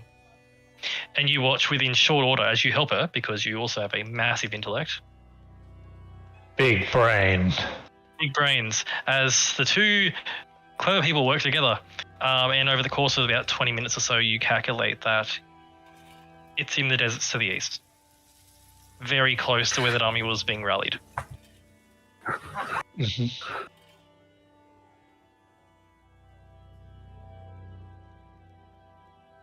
And you're almost certain that's where this person who came back and then got teleported to the material plane was sent to. Well, that's interesting, isn't it? She says, indeed. That's Arkham the Cruel. It has to be.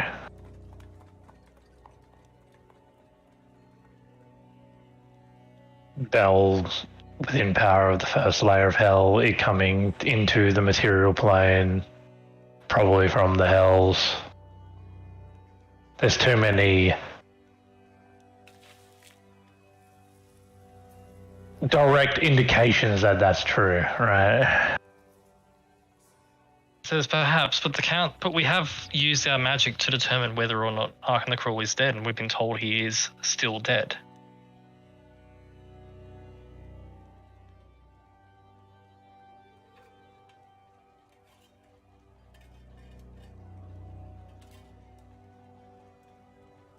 Maybe he is dead. Undead. Indeed.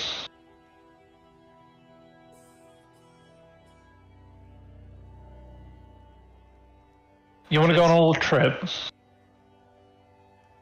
Perhaps. What do you have in mind? Come.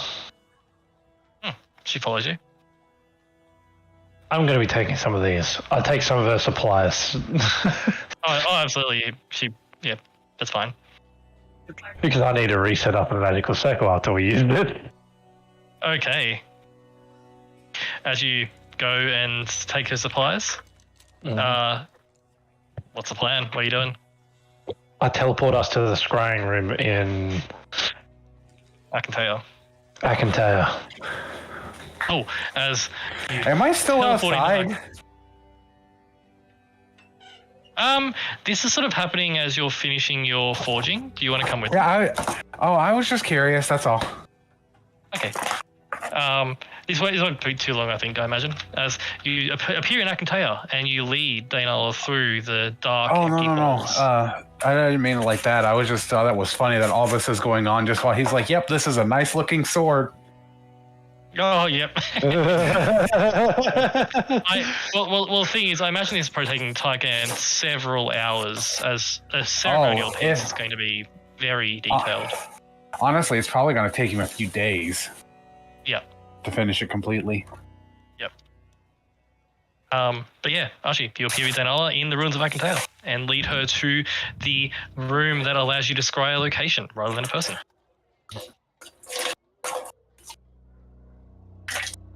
What do you think about this? This is fascinating. I was researching this sort of thing, but I've just dead end after dead end, unfortunately. As she begins to just look at all the devices and take notes. And you can see she knows where she was missing things and things. I'm going to start doing the circle, and I say, why don't you use it to, have a look at the location where they're building up that force. Hey, good idea.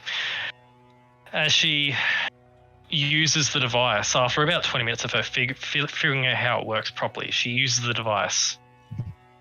Mm-hmm. And you notice that the way this device works, it doesn't just give you a vision in your head, it creates an illusory vision in the center of the room, allowing whoever's in the room to see. Archie's sort of halfway through, like, putting down the permanent circle and just looks at the, illusion, is like, oh, glorious.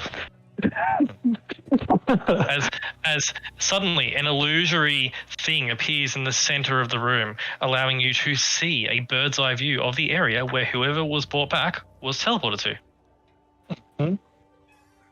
You see a massive war camp. You see warriors of desert tribes gathering, orcs, other monstrous races, devils among them. The vision is moved by Daynala's control to view over various things. Daynala says, I think I have a grasp on this. Mm-hmm. There's a lot of people here. Good. Good to see. Good to know. I think we can, and as she says that, she zooms it right in. Enhance. Zoom. As this is not only just a fixed scry, it can move about. Oh god, this is great. As she moves it about and says, oh, what do you think will be the best spot to look at? She zooms out again. There should be a command center somewhere, right? She says, yes, there. And she zooms in on a particular large war tent that's covered in a layer of sand and dust. And it actually pulls the orb inside. Mm-hmm. Inside, you see a desk, you see battle plans, you see a wooden map of Waterdeep, and plans for the siege. Oh. The room is currently empty, Mm-hmm. but you But can is hear there the any sound. notes? There are many notes. Mm-hmm. There are many notes. Notes describing the plan for the attack. And you notice that the attack plan, while it's still in its drafts, they still are gathering forces. You can definitely tell that. Mm-hmm. The attack is from the north, from the east, from the south, from the ocean, Oh. and there's also going to be what they're planning, an infiltrated force. Oh.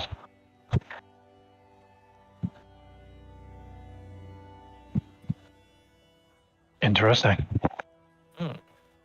I'm looking so- for a name, though. Yes. It looks like, according to this, the infiltrating force will be led by a group of very sneaky people. Headed by within two groups that'll be headed by an Alexi, spelt as such, and someone named Echo. Mm-hmm.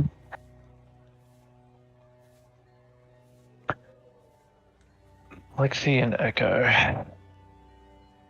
I'll get you, Archie, to make me a history check for me. Give me 1 sec. I am writing down these names. Alexi and Echo. Infiltrators. What's really funny is in another D&D game I'm in, I coincidentally actually have a party member named Alexi. It's a good name. I like it. I do too. I just didn't expect to hear it from two different D&D games going on at the same time. The odds. It smells exactly the same too. Yeah. What are the odds? Oh, Archie, you have not heard of an Echo before, but you have heard of an Alexi. Yeah. It's a guy, human. According to the legends, it wasn't just one man, but was an entire team. Okay. A name given to a team because nobody believed that one man could be that skilled. Mm-hmm. They were wrong. There is one man that's skilled. Smile. There is one man that's skilled. In particular, you remember that Tasha was instrumental in killing him.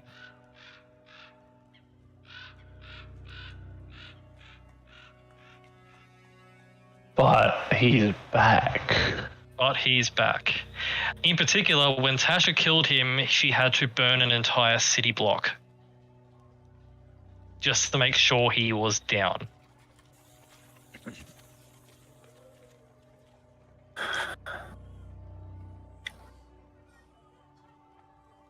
And you know Tasha doesn't mess about. So if Tasha says that that person's dead,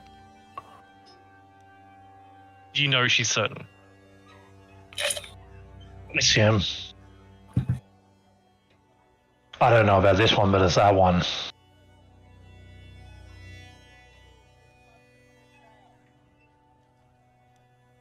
Then Al says, I see. I don't know who this Echo is either, unfortunately. From my reports several hundred years ago,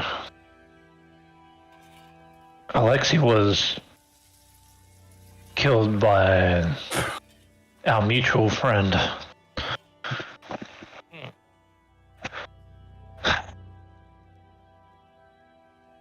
Tasha. Well, that's one of the four then, I imagine. Indeed. I don't know who this Echo is, though. At which point you hear, through the scrying thing, because there's also sound, you hear the sound of a male voice say, Enough of a break, Malice. Again. And you hear a female voice reply, saying, look, shouldn't you take a break? I mean, I understand you need to drive yourself hard, but this is ridiculous. And you hear the voice cut her off and say, I said again. Go to that. Go to the voice. As she follows the voice out, behind the tent is a sort of a training area where you see a man. Mhm. You know the Giga Chad meme? Yes. Basically that. You see a guy in his male human in his late 20s, built like the Giga Chad. He is wearing that one. basically built like that. It's ridiculous. He's wearing a simple loincloth, and that's it. Aside from an amulet of Tiamat around his neck. 4 heavy braces, one on each wrist, one on each ankle, which, based on the writing on them, they each weigh 50 pounds. I believe this man's Goku. You see him shouting at what appears to be a female drow, who you now know is named Malice. The female drow is wearing a hooded cloak and is sort of wincing from the sunlight in this desert sort of environment. Yeah. You see her.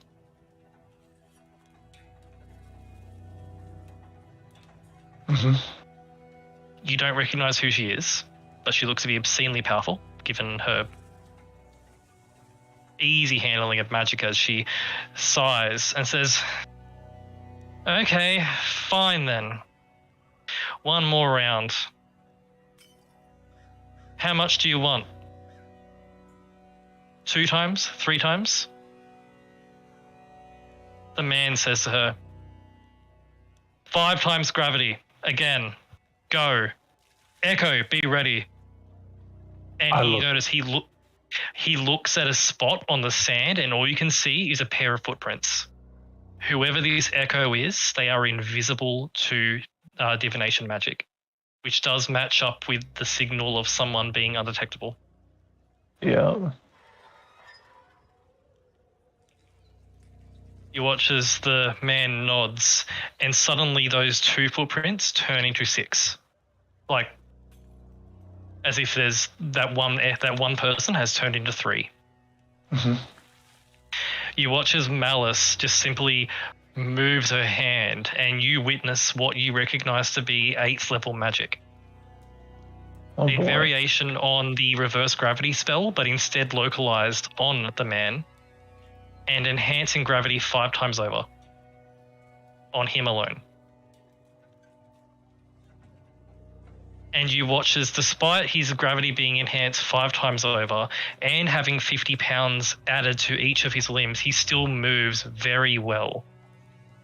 As he is, based on the footprints in the sand, he is dodging 3 peoples of attacks at the same time. He's training hard. Still probably can't use a great sword in one hand though. Probably not. No. He's you definitely get a sense this is training. You watch as this training goes on for a few moments before you see Malice stop and says, boss, we have company. And she looks directly at the scrying orb. Perfect. I'm gonna do something. Okay, what do you do?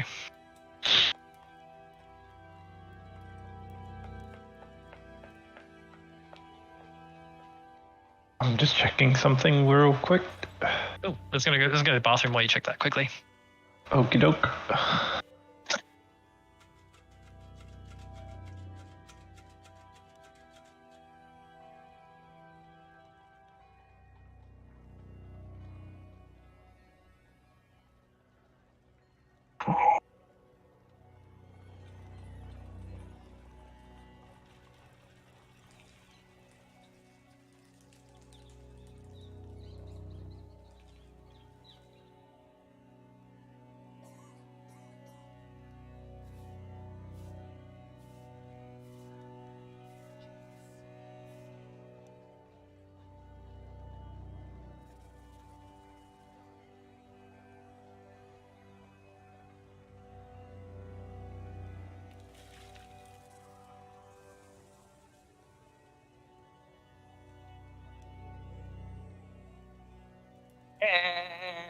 And back.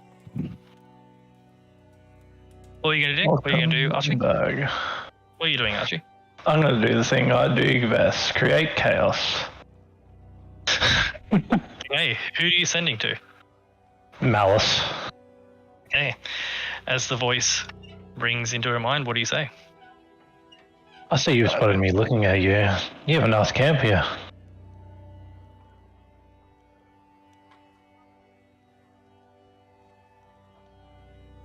It'd be a shame if something happened to it. You watch as she's still wincing from all the bright light around. As she just is that what you say to her? Mm-hmm. Cool. She responds with 2 words. Fuck off. As she begins to reach her hand and is very clearly about to cast a spell magic. You watch as the man in the middle of the room, the Giga Chad, says, Yeah. Malice, no. She stops and looks at him. As the man says, I will not shy away from any challenge. Where is it exactly? I wish to speak to it. She sighs and points at it. You watch as the Giga Chad then turns to look directly at the orb. And stares at it. Says,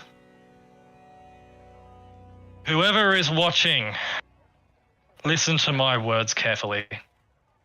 My name is William Dark, and I am the champion of Tiamat, brought back from the dead to lead her to glory. Yes.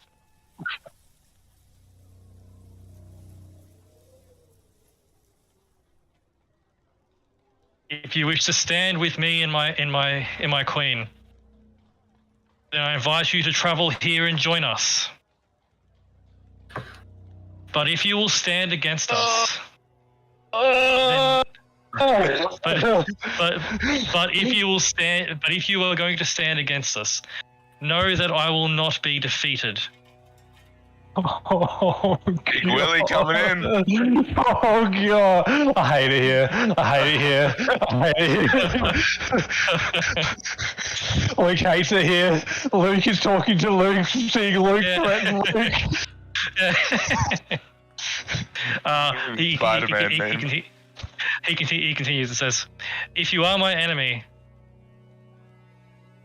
and you do wish to stand against us, know you will lose.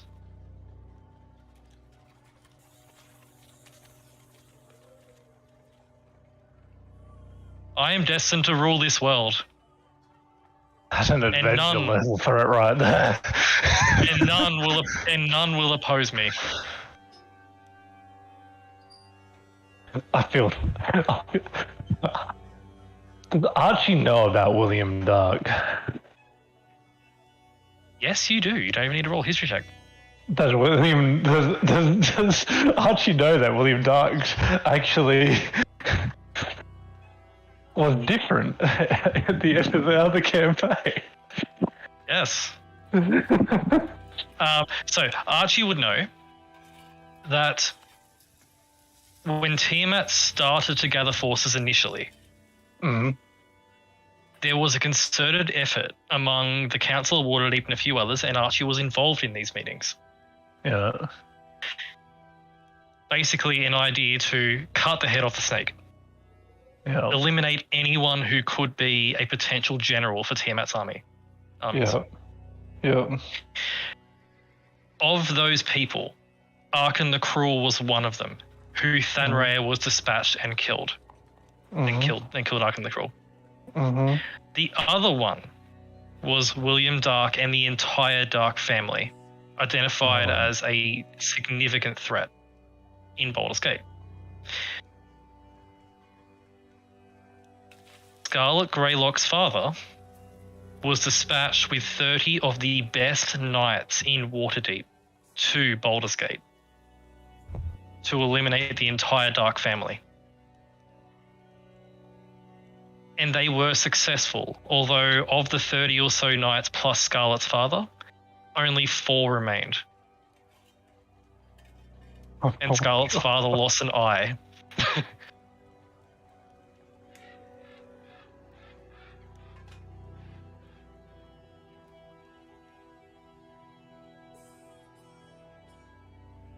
I sort of stop drawing the circle for a sec and look at the vision. Yep.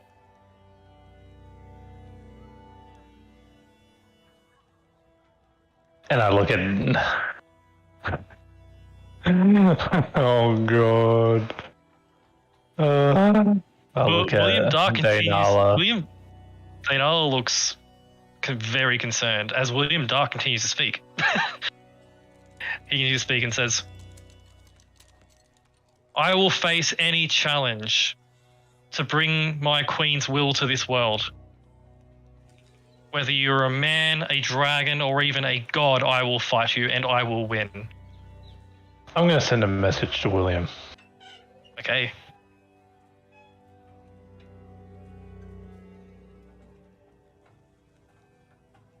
I'm not a man, or god, or warrior. But I do know who you are. And for you to be under Belle's thumb, that seems kind of odd.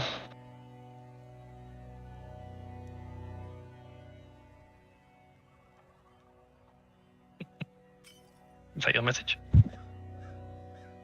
I never knew a man to be as powerful as you to be used.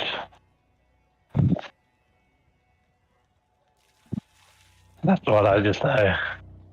That's it. Is the message? Which is William smiles as he receives this message. It says, you misunderstand the order of things. I do not serve Belle.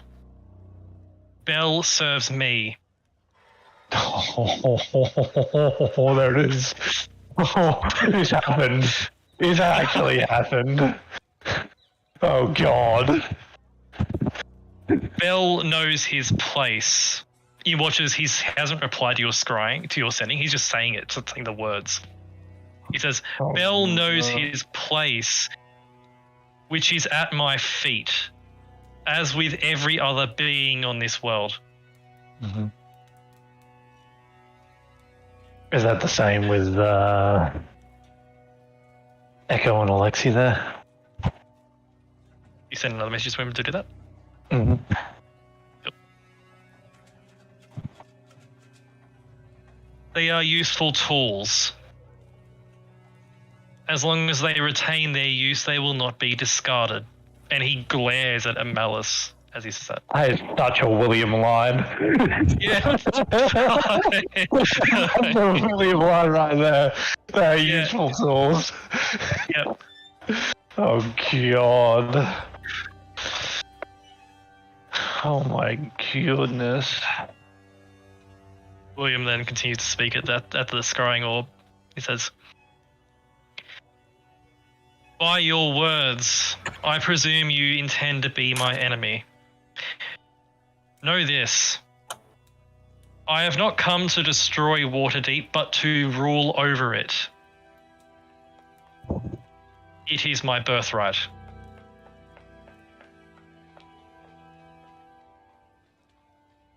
Stand against me and you will be destroyed.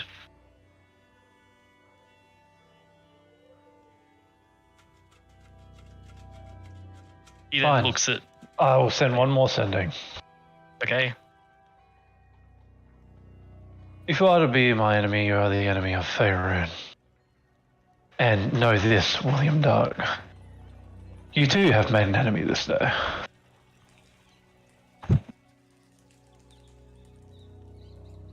And that enemy's name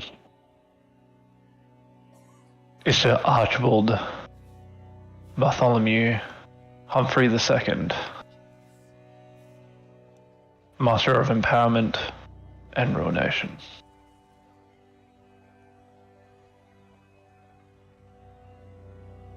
And I will remove you as I removed Neverwinter.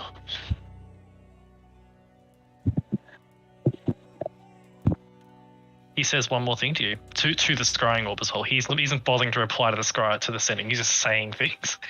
He doesn't want any secrets. You get a sense, as he says to you, your name is irrelevant. All I need to know is that you are beneath me.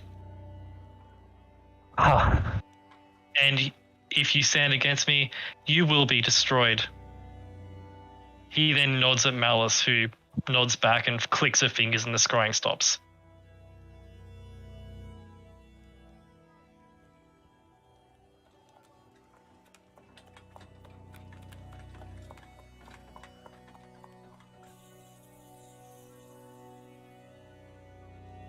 And I'll look at you. That is very troubling. Archie actually doesn't seem phased, and he stays back to drawing the circle, and he's like, Yep. Huh?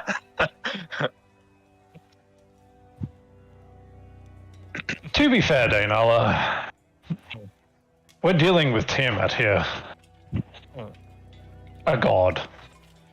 As well as ancient dragons, as well as a creeping corruption that's creeping over our world, where if it gets to us, we will never be alive again. I think this is but a water drop in the large cup of troubles that we have. He's very sure of himself, though. He always was. I didn't think that he would actually get all his aspirations, so after everything that happened.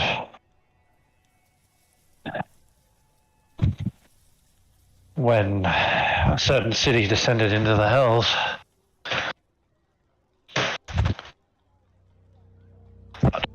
Well, if his being brought back was anything like yours, and presumably his memories were lost as well,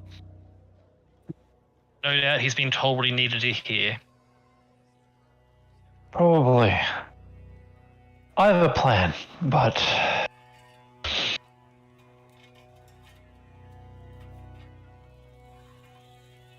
it may not be a good one.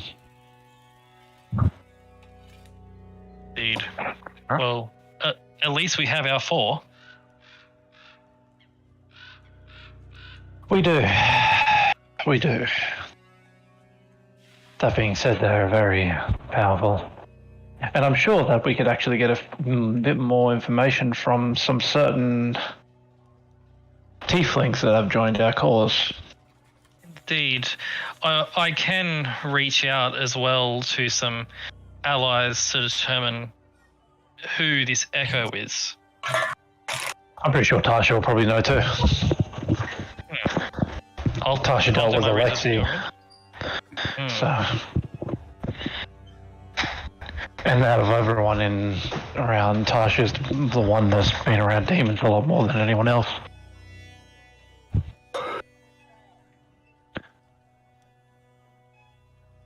It does concern me though if that is Echo that we saw in those footprints. It is. Then they are invisible to detection. Indeed. And there's 3 of them, it seems. They're going to be That's changing up their plans as well, knowing that we've been inside. Perhaps. Or maybe they're just so confident. I mean, he seems confident. Perhaps. We need to be aware of the ones trying to intrude Waterdeep.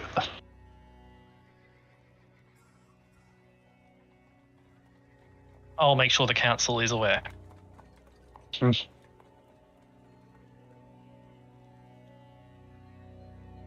Well, have we learned what we need to here? It seems this device needs to recharge for a time. As she flicks a few of the devices, the gems around this device. Yep. And with that, you finish the circle, Yep. and boom, you're back in Then Alice Tower.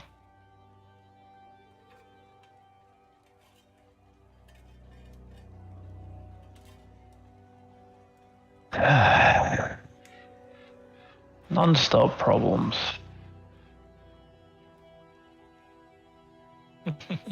And we have to come up with non-stop solutions. Well, I guess I should be on that. Indeed.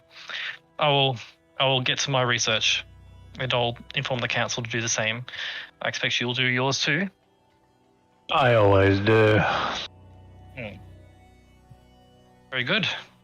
Well, this is most enlightening. Thank you for your unique view on this and helping to solve this. Mm-hmm. That Yep. you go your separate ways. Yes. Julie Tenala's Tower. A very good laboratory for you to use if you wish in the future. As you leave that tower, in the meantime, Taikan, you are working well into the night on your sword. Yes. Let me find what he's going for. It will be an all-night process, but you can take a break and finish it in the morning if you wish. He's gonna have to once you see what he's going for. Okay. What do you all do with your evening?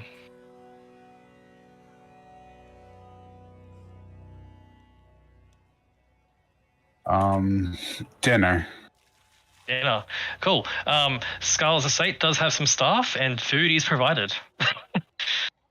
I presume Archie returns at some point. Yep. Cool. As you're all sitting there, the tiefling twins are there. Food is provided. It is a pretty good meal. When Archie enters, midway through dinner.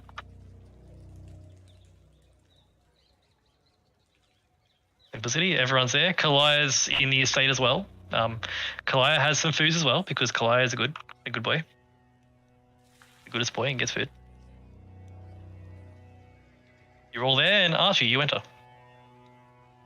I do.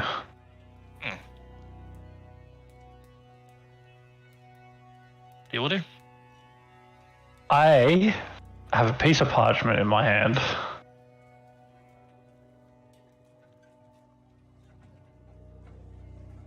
And I'm going to sit next to Thenraya.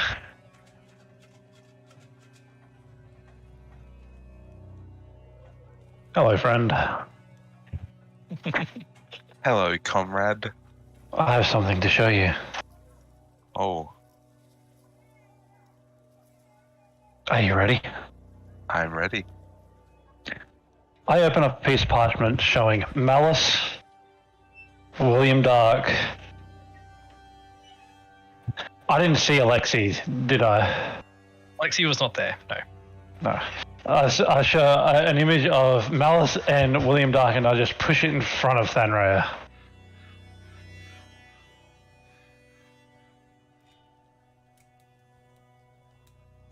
Recognize these two. Thenraya, you recognize William Dark.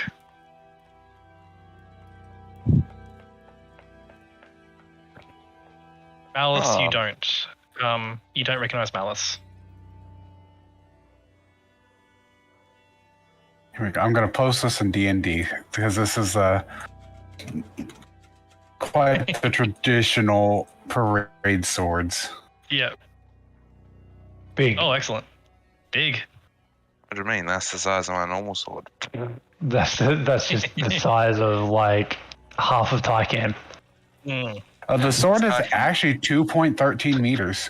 That's Tyken's fucking longsword. What do you mean? Mm. Yeah. I will look at the picture and I will say, I take it you're about to tell me some bad news if you're showing me this.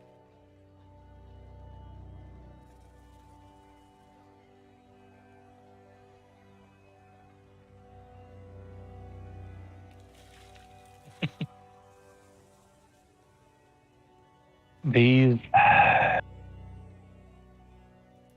that Kika Chad? Hmm? I was just making a joke. That's William Dark. Yes, I'm. Unfortunately, I'm aware of who he is, but why have you Nah. shown me? Is Malice. I see. And you know how there's a force of hell minions converging? Yes. Someone else has risen the ranks in the first layer of hell. Someone who was brought back. I point at the Giga Chad man and tap it a few times. I imagine Scarlet, you probably overhear this as well at the table, Yes. as you overhear William Dark, and you know that name too. That's the man that took your father's eye and killed 26 or so of his best knights. So what you're telling me is, What are you The- talking this- about with this blasphemous man? well, I'm about to find out. So has he been resurrected? Question mark. All people. Oh, okay. Alexi, What? Echo. Yes. I point Uh-huh. at the dark elf or the drow lady Malice and the big man himself, William Dark. I see. He seems Are there- awfully short to be called a big man. Are their powers intact? Considering that William Dark was taking on 6 versions of Echo by himself while under, 3 versions of Echo by himself while under 5 times normal gravity.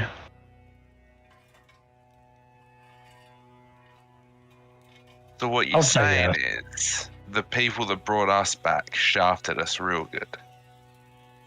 No. What I'm saying is Tiamat, I think, has had enough of our little shenanigans. They were brought back by Tiamat, and I think Tiamat has wanted to throw a little spanner in our works here. Well, And that little spanner is named William Dark.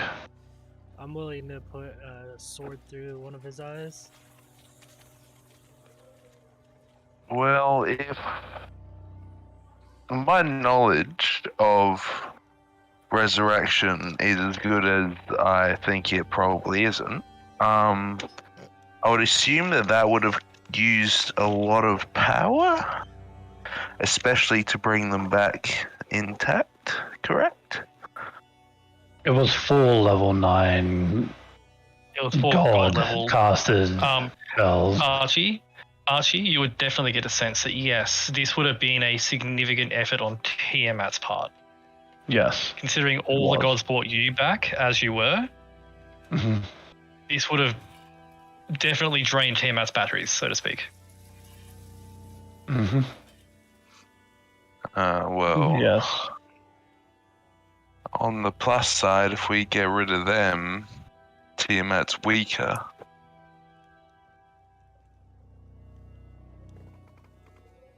We need to make a decision, though. They are. They are assembling and training at the moment. We need to make an executive decision of what we want to do. The question is, I don't know if we're strong enough to just charge into there right now. that is exactly We're what I not. was thinking about. We need to get my equipment. We need to get your equipment, and I think we might be good. I don't know what you have locked up, but I'm sure it's something. I need to get to that vault now. Because Like, if my speculation and knowledge of events is what I think it is, things are going to move very quickly. So we need to get as strong as possible as soon as possible. I can agree with these terms.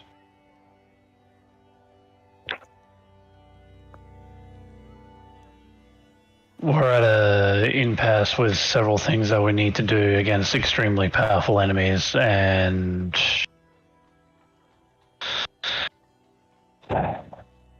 we need to get to our old selves soon. Otherwise, I will things say this may for you, become Archie. dire. I will say this for you, Archie, as well. You've seen the sort of feats Tycan's capable of, Mhm. like physical feats. You're pretty sure William Dark could out physical Tycan Yes. in his current state. Like, it's almost terrifying how strong William Dark is. Oh, by the way, Tycan, Hmm. you know how you said he's a small man? Oh, yes. I was simply trying to lighten the mood. Mhm. Classic. He could probably lighten the mood with you, too.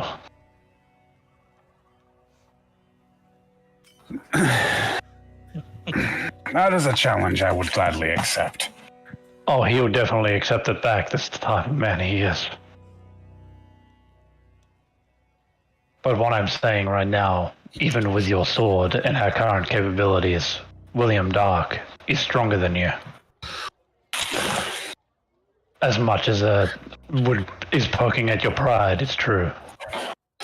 There's one thing I do have over him. God. Yes, he serves an inferior one. He serves the one that's winning.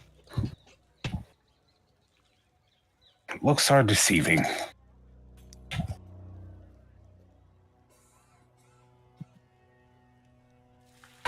I would honestly like my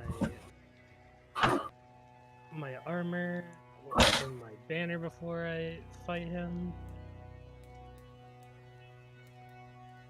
Especially with how Do we even know where that things is? went. Yes. In a direction that I can't remember, but That way. It yeah, was, that you believe it was to the south. You're not sure where, but southish. to the south. Oh, somebody's pissing. I mean, if this is what it sounded like, I would need to see a doctor. No, I'm into the cup. We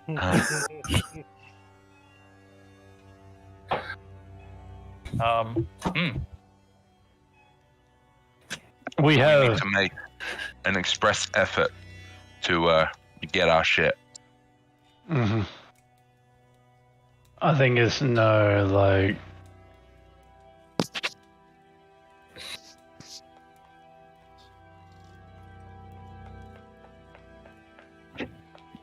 I think it's that we need to do that. I think we do. Because we have a couple very extreme things that we need to do swiftly, so one is dealing with an ancient white dragon and the other is dealing with a threat to all humanity.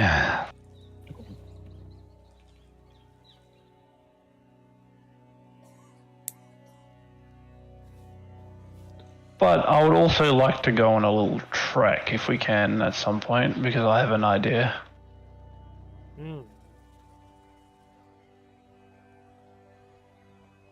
Sitting around is not exactly my favorite thing, so a trek does sound nice.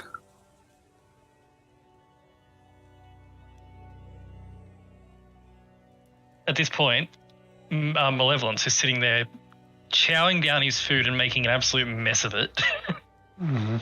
Looks at you all with a mouthful of food and starts talking, just spilling food all over you. Says, "How strong do you think this William is?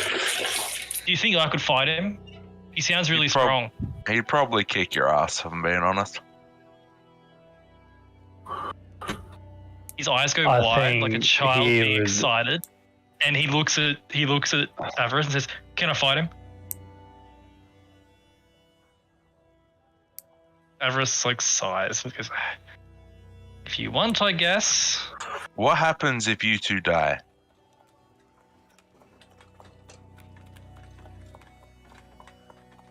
Do you go back to the Hells? Avarice says, "Probably, but not in our current forms. Probably as some sort of devil. I see. Would be a From what I downgrade. know, of more course. than likely a larva. Probably. I don't want to go back that way," says Avarice. And Malevolent says, "No, that'll be a challenge. Get to work my way up the ranks." And if the Hells don't want you, you end up in the night market. Have fun. "More of a challenge," says Malevolent.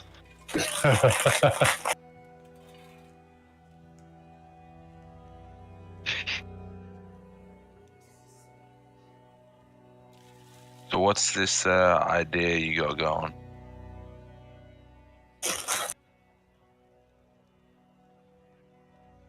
Yes, I am all ears. Well, William Dark had a family. Hmm. William Dark also led a very quiet life before he was inevitably killed. Been there. I have a feeling that the information that he was given upon resurrection has been misconstrued.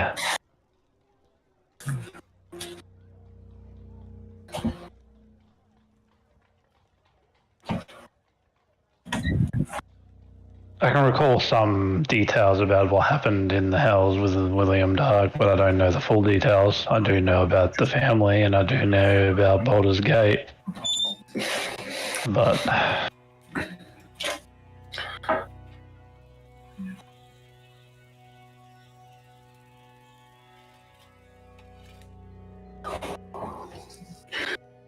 maybe a memory of the past can, you know, change someone's tune. I don't know if it will work, but, you know. It's worth a try. But that is going to require a trek to Baldur's Gate at some point. I mean, never been. Wouldn't mind going. Is actually a ruin at the moment, but you know. The fixer-upper.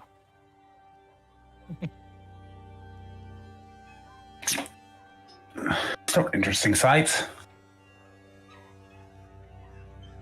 hmm I still think we should go get our stuff first. I'm also alright with I'll- that decision.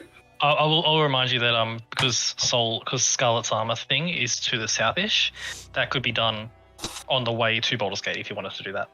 Yeah. Or to teleport straight there. Can we go back to the main map? I want to have a look on it. Yeah. Actually, no, you can't. Drag all of us except him.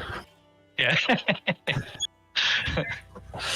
Baldur's Gate. Oh, fucking hell. Baldur's Gate's way down there. Okay. It is way down south. Teleportation is an option, and presumably someone in the council does have the ability to do it. So Well, if we teleport close to the vault, get to the vault, then go south from there, whereabouts in this area do we know that Scarlet's armor is? all you know is someone wearing Scarlet's armor has been seen traveling in and out of Waterdeep, and when they exit Waterdeep, they head south. I see.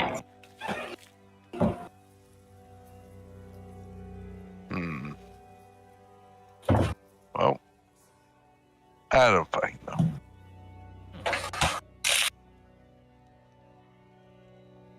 I will remind you as well, you have not identified Sir Tadpole's sword yet either. Yeah, I'm going to be doing that after we have this meeting and dinner and stuff. Is there anything else you want to discuss? Or Where do we want to go first? Do we want to go towards the vault, or do we want to go towards Baldur's Gate? Well, I feel like you have been mentioning your vault, so I think we should go and have a look in there. Mm-hmm. I think the vault first because the quickest way to power our party is for Archie to get his shit. I'm not sure if everybody agrees, but like, the more shit he can do, the better off we are. So.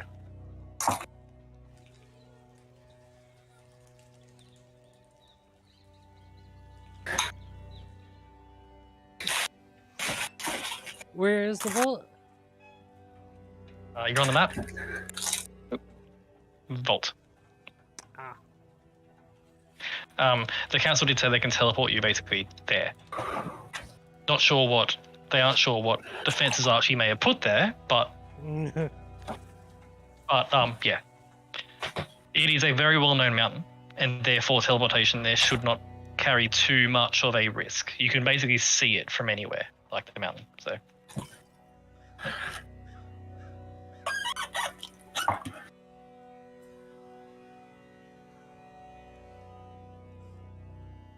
Is that your plan? Yes, I believe so.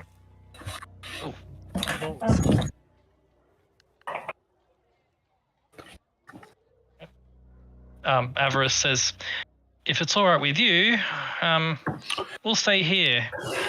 Valiant did mention a few jobs that need to be done, peacekeeping and that sort of thing. And payment was mentioned. So...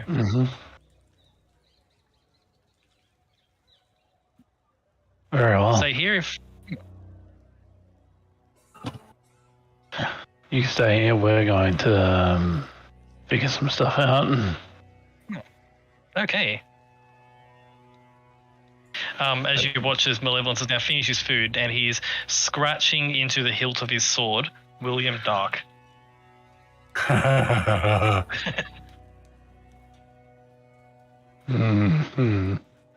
Someone he wants to fight. Yeah. But yeah, do you finish your food? Yes. I certainly do. Cool. You finish your food and retire for the evening, Archie. Gathering your materials, you go to identify the sword, I presume. Yes. Cool. Where are you doing this, by the way? Wherever my room is. Cool. Do you find your room, which is a section of the library, I presume? Surrounded by books. Smell of paper all around you. You sit down with the longsword. Yep. It is made out of adamant. I will describe what it looks like for you. It's made out of adamantine, solid adamantine. It's heavy as shit. Yep. There are runes all the way up the blade that are faintly glowing with blue lights. Runes that you recognize depict the Order of the Blue Moon. Yep. Do you cast Identify on it? Yes. Cool. As you cast Identify on the blade, and normally you'd expect just a rush of information, how to use this weapon, the details of it. But you don't get that. As the Identify completes, suddenly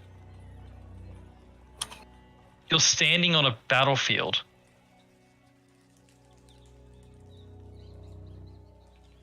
Of a battle that has long since faded, and there's just like warriors have fallen everywhere. Wind rushing through the long grass around you. What do you do? I look around at the battlefield. You notice that the battlefield is covered in the bodies of knights, fallen banners on both sides, some great conflict happen, and you recognize immediately this is not the Battle of Waterdeep. This is something different. Mm-hmm. A battle from much longer ago. And as you look around at the bodies, you feel like you're being looked at from someone behind you. I turn around to face him. You turn around to face him and you see a ghostly figure of a knight wearing full plate armor. Armor emblazoned with the symbol of the blue moon.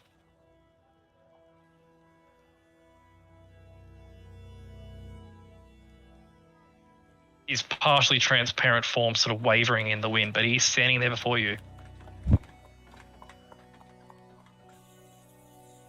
It seems that you haven't moved on.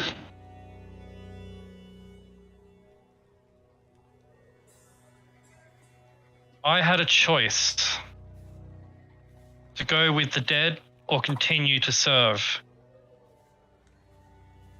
And here you are. Here I am. My name is Sir Siegfried the Honourable, Knight of the Shining Sword. And what is your name, warrior?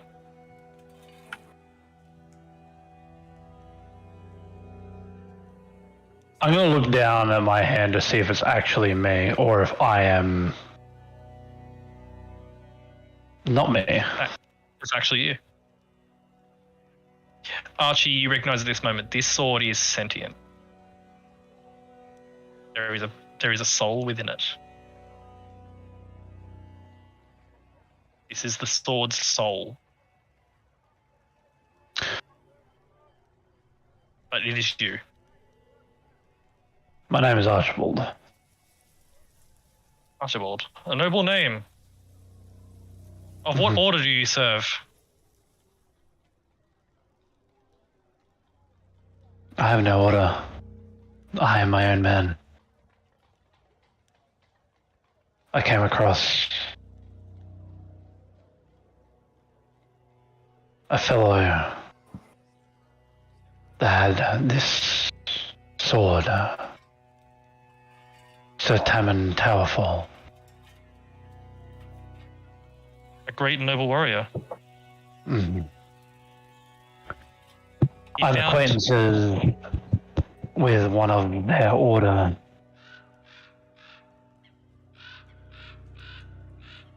I forget what's Scarlet's last name? Greylock. Scarlet Greylock. God. Damn, Matt. It was on the top Oh, of my it's on the head, map. too. It's on the map. It's on the map. Like, I'm not looking at the Greylock Manor on my map. I am sorry. I'll We're- shoot you back. We're on the world map. No, I was on the Waterdeep map. Yeah. As you say that name, he says, Greylock, a noble family. You're not with them, though. No. There's currently a great crisis coming to the world. There is always a great crisis, requiring those of good heart to stand and fight against the darkness. And that is currently what we're doing.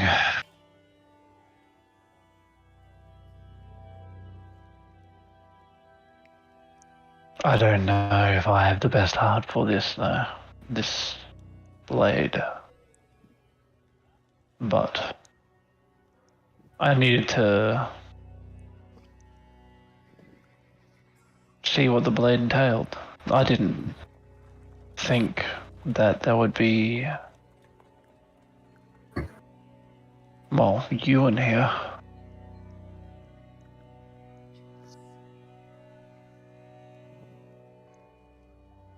Sentience within one's blade is a unique quality.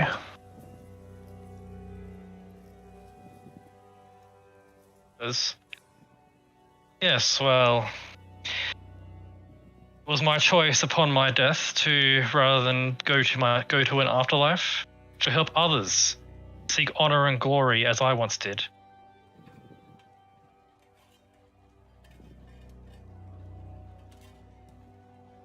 I would speak to this Greylock.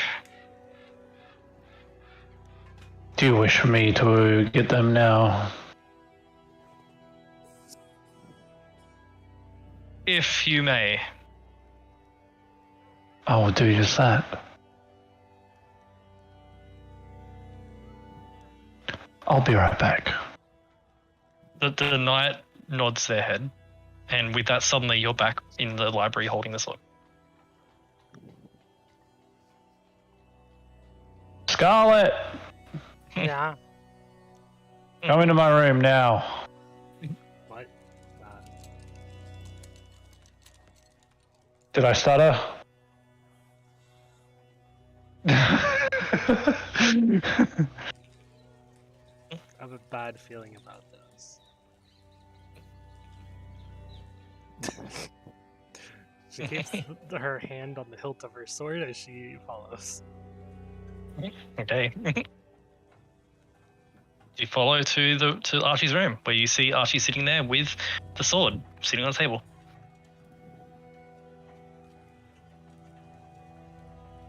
Yes. Grab the sword with me.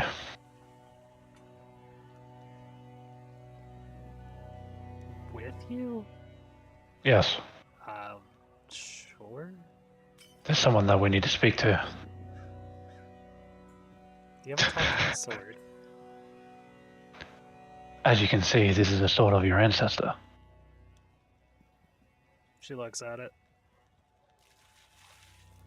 It has the symbols, runes along the longsword blade, all carved out of adamantine, with the Order of the Blue Moon symbols.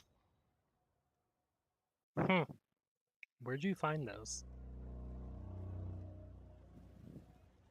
We found it with the Godslayer. You were there. You recognize this skull. This was Sir Towfall's sword. Oh! Well, Put your hand on the damn sword I already. thought it was a different sword, man. Put your hand on the damn sword already. She fucking grabs the Just flip hear that from the other room. Something sussy going on. I was just saying. Grab this sword. As you put your hand on the sword, Scarlet, and yours as well, Archie. Mhm. In a flash, you're both in that same battlefield. And you see before you, standing there, is a noble knight. Ghostly in its appearance. I usher a hand to my left where Scarlet stands. The knight looks at you, Scarlet, and says, "Greetings. I am Sir Siegfried the Honourable. And you are?" Scarlet Greylock.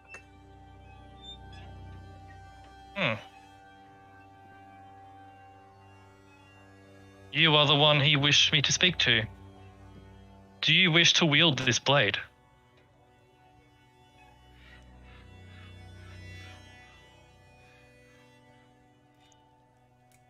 Seek glory and honor in battle.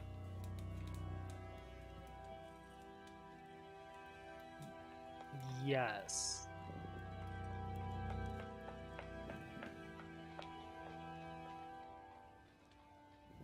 Is that really a way or not? Should I answer a question? Come on, get your back straight and say it with some purpose. Jesus. Shut up. No one asked you. I think they want a definitive answer here, and the knight here is willing to help you on that road. So you should answer in kind. Yes, I would like to wield this sword with the honor of the Blue Moon. Do you wish to wield this sword to protect the innocent? Yes, I would. To your dying breath? Yes.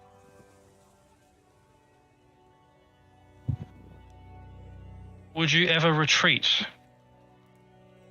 from battle? No. As you say these words, Scarlet, you get a sense that you're under a sort of zone of truth. This sword is determining, it's reading you. Can't believe this is the sword in the stone moment for Scarlet. Except it's not. Are you worthy? The knight stands there silent as it looks at you and as you answer, and then it just looks at you and it seems to study you. And she is standing pretty straight right now. Yeah. Like she does most of the time. Knight says, "The sword you currently wield, it is well made. Thank you. Yes, indeed. He is the one that created it.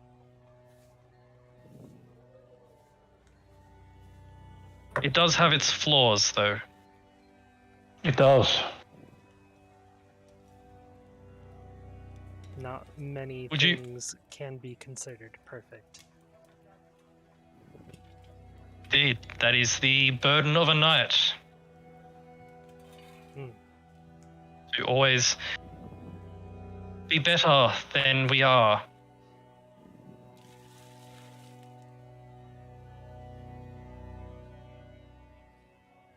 I see that you have great promise. I see that you will fight the coming darkness and you will stand or fall, but always in opposition to that darkness.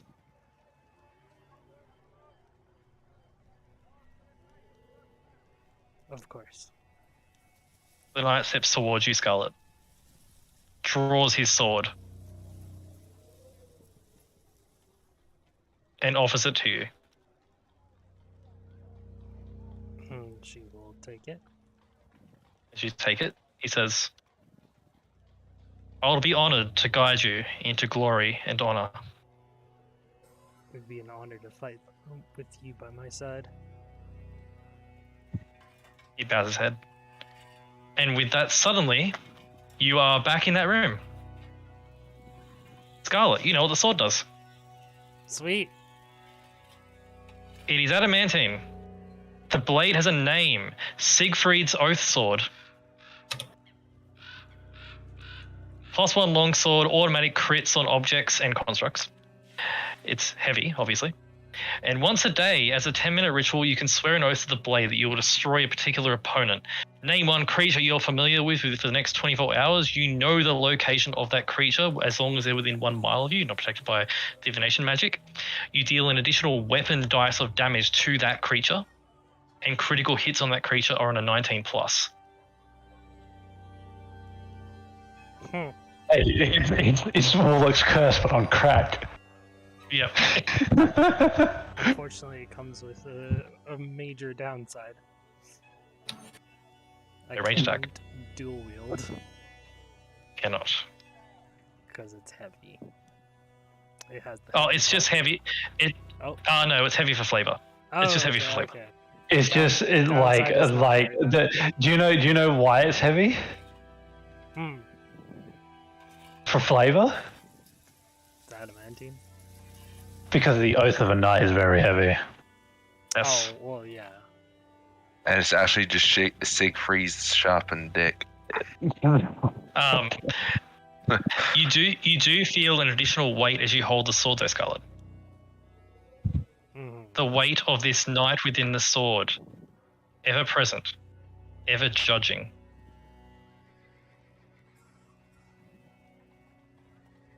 You are honor bound now, and this sword's weight will always be there. I was always honor bound. No, but now you're extra honor bound. Kind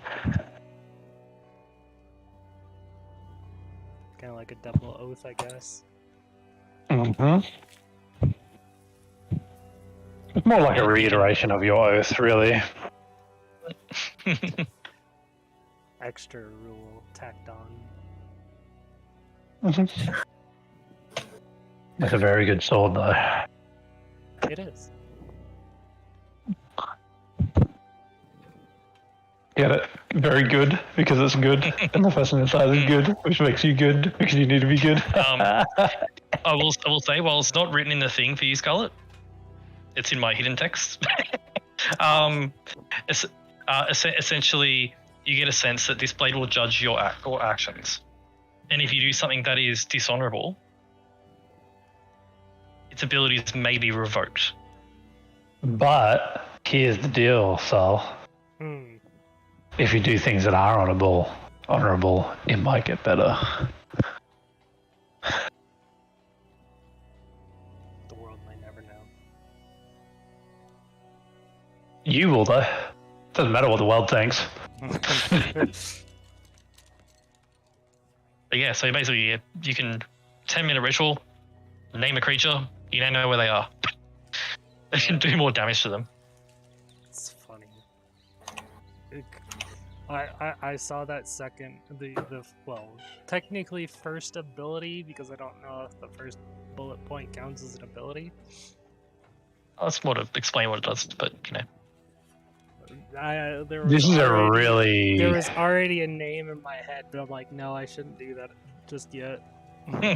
That's a really good ability, by the way. Not just for its combat abilities, just for its the fact that, like, I know. for 10 minutes you can literally just, like, go on a knee and just be like, Asher Thindar, and then you'll know exactly where the fuck he is for 24 hours. If he's not under protection of Div Magic. From Div Magic. and within a mile, but like that's Yeah. But you get what I mean. It'll be very good for just, like, tracking where things are, too. There you go. sword. You got Siegfried's blade. Oh yeah, she sheets it, and then puts it on her side. And Have that fun also with does that. reveal. That also does reveal for you, Archie, why exactly Sir Towerfall was able to do so much damage to the Godslayer. Yes. You! And also, the Godslayer is an object, in theory. Yes. So- Yeah. So he was doing an additional weapon dice and critting it automatically. Like he was doing massive damage. Yeah. The sword is with you, Scarlet. Might use it as an offhand or an on-hand weapon. Really depends. Yeah. I'd have to be switching out with the standard. Okay, now you can get out of my room. She leaves and just says, "Thanks." As you leave the room. Does anyone else want to do anything through the evening? Nope. Sleep through the morning? Yes. Yes. Cool. As you sleep through to the morning, it is now morning. The weather is slightly raining. Perfect for study. Peter, Mm. Peter Pan. Pitter patter. Do any of you want to do anything through the day? Do you want to teleport away? Do you want to downtime it and do some research? What do you want to do? I'm working on the sword still. It's a big Okay. sword. Needs more time. Okay. As you continue to work on the sword, you're getting on it. You're getting How there. long do you think it will take for Tycan to do the sword stuff? I imagine It's a Tycan ceremonial is- sword, so Imagine you're putting in a lot of effort, Tycan. Like crack of dawn, you're up yeah. and working on it. And Tycan's probably hyper focusing on it because you are. This is presumably something very important. He wants to make sure it's right. I imagine by the end of the day, with all the gear you have available. And in fact, Tycan, if you will permit it, Malevolence is happy to help you. I'll let him help a little bit. Yeah. You learn that Malevolence, as dumb as he is, does know his way around a forge. It's like Goku with combat, but Yeah. with forging. He's so done with everything but forging. Yeah. And when you ask him how does he do it, and he's just like, I'm just forging, bro. He doesn't know the nitty gritty. But by the end of this day, it can be done, Tycan. Yay. You know what I'm going to do? What are you going to do? I'm going to be spending the whole day fixing Ed. Fixing Ed, cool. Because I don't have his abilities yet. At the end of the day, Archie, with all your effort, you are able to repair Ed in his completion. Yeah, because I've only had like a few hours at night to do stuff, but now I was getting the regeneration and the spell storing back, so... Yep. You do notice, as you look through Ed's bits and pieces, Mm-hmm. the magic sword owner seems to have done some work on him through the night. Sick. So you're working on Ed through the day, Tycan's working on the sword. What is Scarlet doing through this day?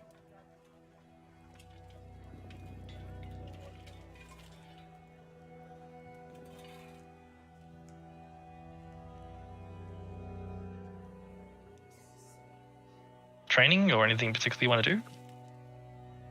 Oh. Oh. Oh. Oh. What? Is there anything Scarlet's doing during this day as while Tycan's forging and Archie's repairing Ed?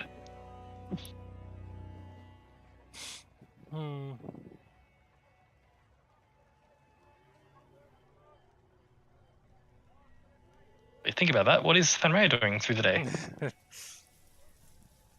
And we'll be training again because the goal right now is to get stronger.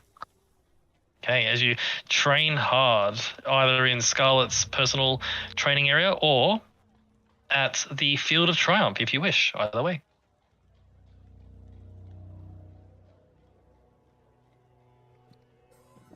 I don't mind. I don't really know the difference. Please don't hate me, Matt. Either way is fine. Please don't Either hate way, me, Matt. either way, you train with Kalaya somewhere Please don't hate me, Matt. through the day, increasing your abilities, training as best you can. What is Scarlet doing? I hate you. Training or researching? What do you want to do?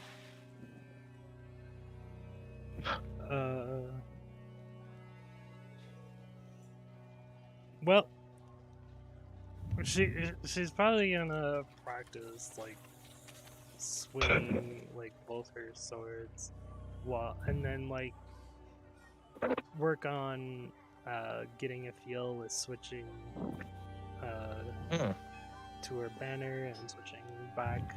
Yep. The swords. Well, yeah. So you do have a ring on the longsword of blasting Yep. that can flip it straight into your hand, which does make it very, very swift for you to switch blades should you need to. Mm-hmm.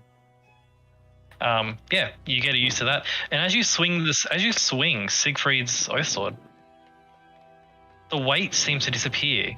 The adamantine weight of the blade seems to fade as you are attuned to it, and you can swing it quite effortlessly. Nice. You also learn that it's probably not a good idea to swing Siegfried's Oath Sword on your training dummies in the training yard because it destroys the training dummies. Yeah.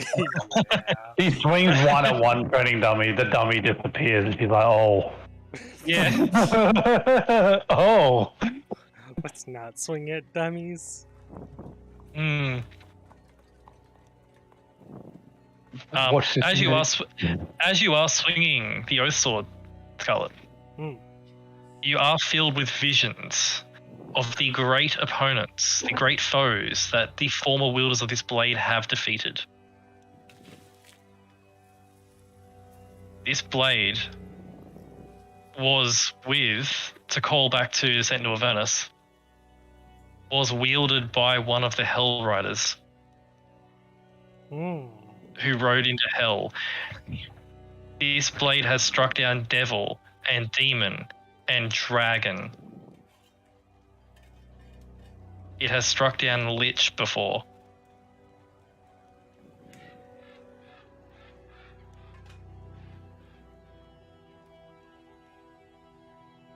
Old memories of the former wielders of the blade come rushing through.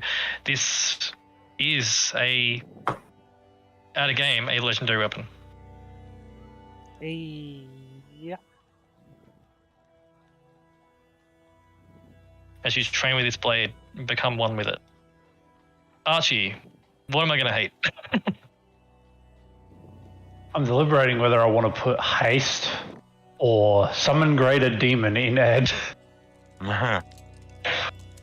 Yes. You could do that. Do you do anything with the power core from the construct? There is something that I'm going to do. The next thing that I'm going to be working on is setting up a schematic for all the plasteel that we got, as well as the power core to upgrade Ed. Okay. That is probably not going to be done today, but the plans begin. That's what I was expecting. Like all this stuff that I did today is today, but to upgrade it is going to take a bit. So. Yep. What I will say is you're not sure how it will react to the soul within that power gem. Yeah, that's something that I'm probably going to Experiment with. or do something. Yeah. But that is all done. You can decide whatever spell you want to put in it. At the end of that day, Tycan, the sword is done. Yes. It is amazing, I imagine. It's nice and decorated. He did like an entire engraving on the entire blade. It's the mountain ridge of the northern Ooh. area. Ooh. Symbols of Helm all over it. And Ooh. everything. Can I say something for flavor as well? Of course. You have obtained a amulet of Helm and melted it down and used that as part of the hilt. Ooh, I like it. Ooh. Like this could count as a holy symbol, should you wish to use it that way. But I like it because I might actually do that at some point. It is the ceremonial blade. But the sword is done. Marvel at your achievement of crafting such a weapon.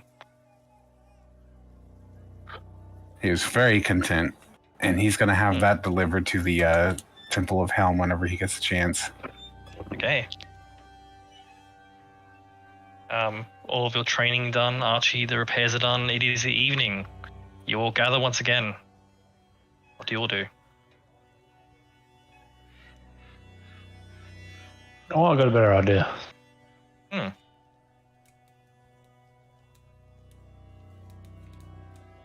I am going to put a level 4 spell slot into Ed, and that spell slot is going to be Fire Shield.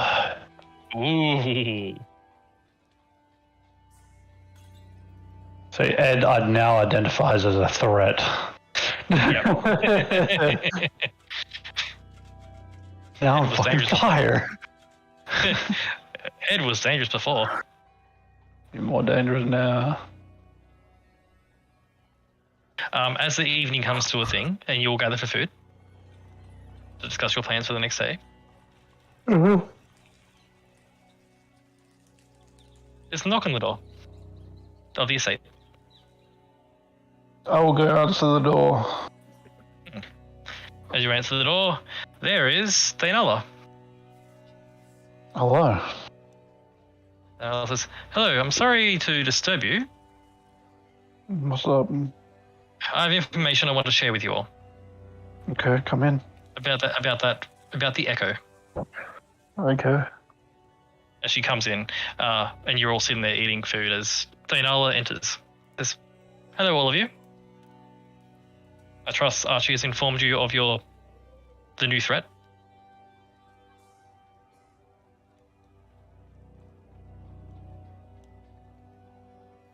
The form of William and the rest. Mm-hmm. I spent the day researching, delving deep into the archives of the Academy and other sources. And I know who Echo is now.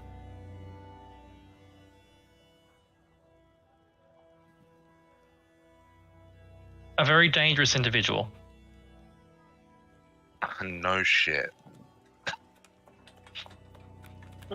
Echo is not a she or a him, it's more of a they. Echo is a changeling. Oh, that's not good. Fun. Able to change their form to be what they will. Echo was the greatest warrior to serve the Unseelie Court in the Fey Realm. The greatest warrior they had. They were killed by the Moonlit King, one of the Fey Lords, in a bitter rivalry. They were able to make clones of themselves and were one of the greatest sword fighters in all of the Fey Realm. She produces a picture.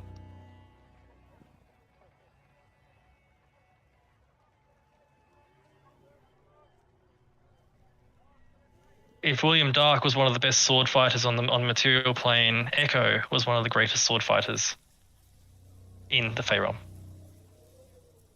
They can take the form of anyone, they can duplicate themselves, and they're extremely skilled.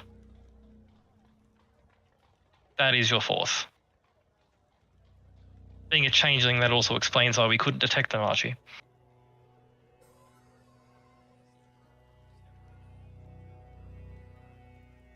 I wonder if they've already been in the city. They could have been. It's impossible to tell, unfortunately.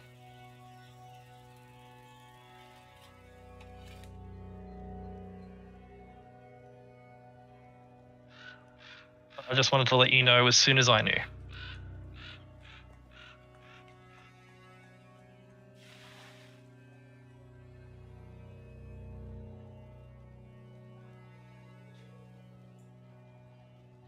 Then Ella says, "I'm sorry to disturb your food, but just wanted to let you know who that was." There's cogs spinning in my head.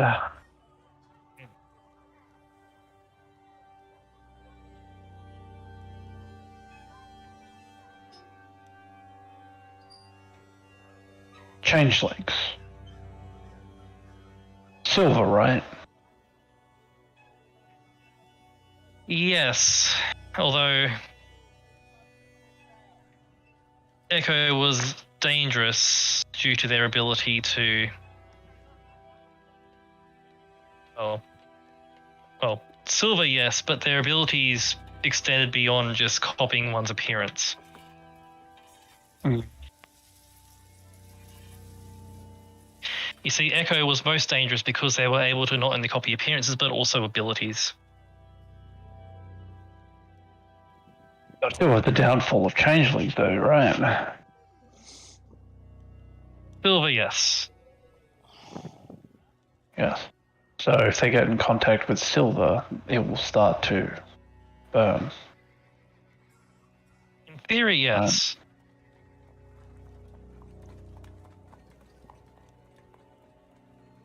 Although they are not dumb by any means. Presumably they would know this weakness and would prepare a countermeasure. Yes, but a countermeasure being implied can be easily noticed of higher ups that are going around, right? Yes, of course.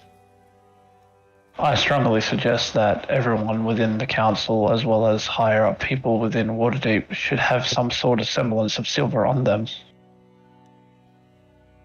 I agree. Ring. Ladies, Necklace, I agree. anything like that. And if we see them without that, I agree. Lady Silverhand has already ordered that, and Denala holds up her hand, and you see a silver ring.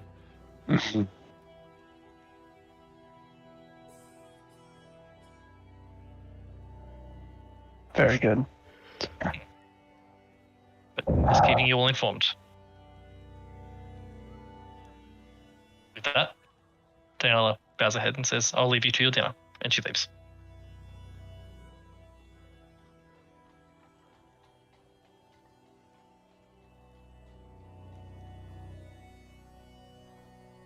With that, what do you all do?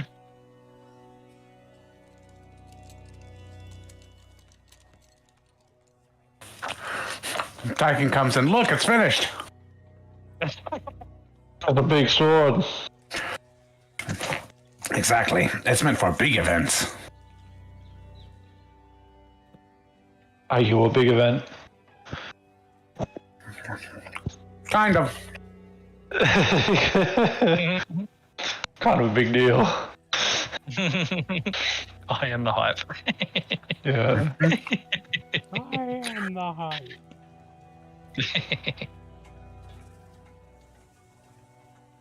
I will say, Avarice and Malevolence are not here. You have been informed they are outside the city keeping peace. That's not right. Mm-hmm. What do you all do?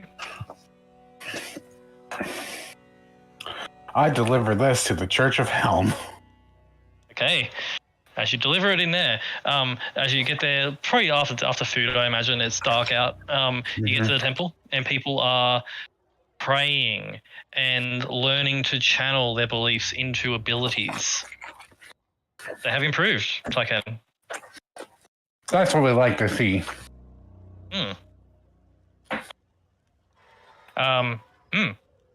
They are getting stronger with their beliefs. And since I can now, I'm going to show them how to do the create food and water stuff. Ooh. The people who are most advanced in their training listen, and after only 30 or 40 minutes of listening to you and learning, are able to do it themselves.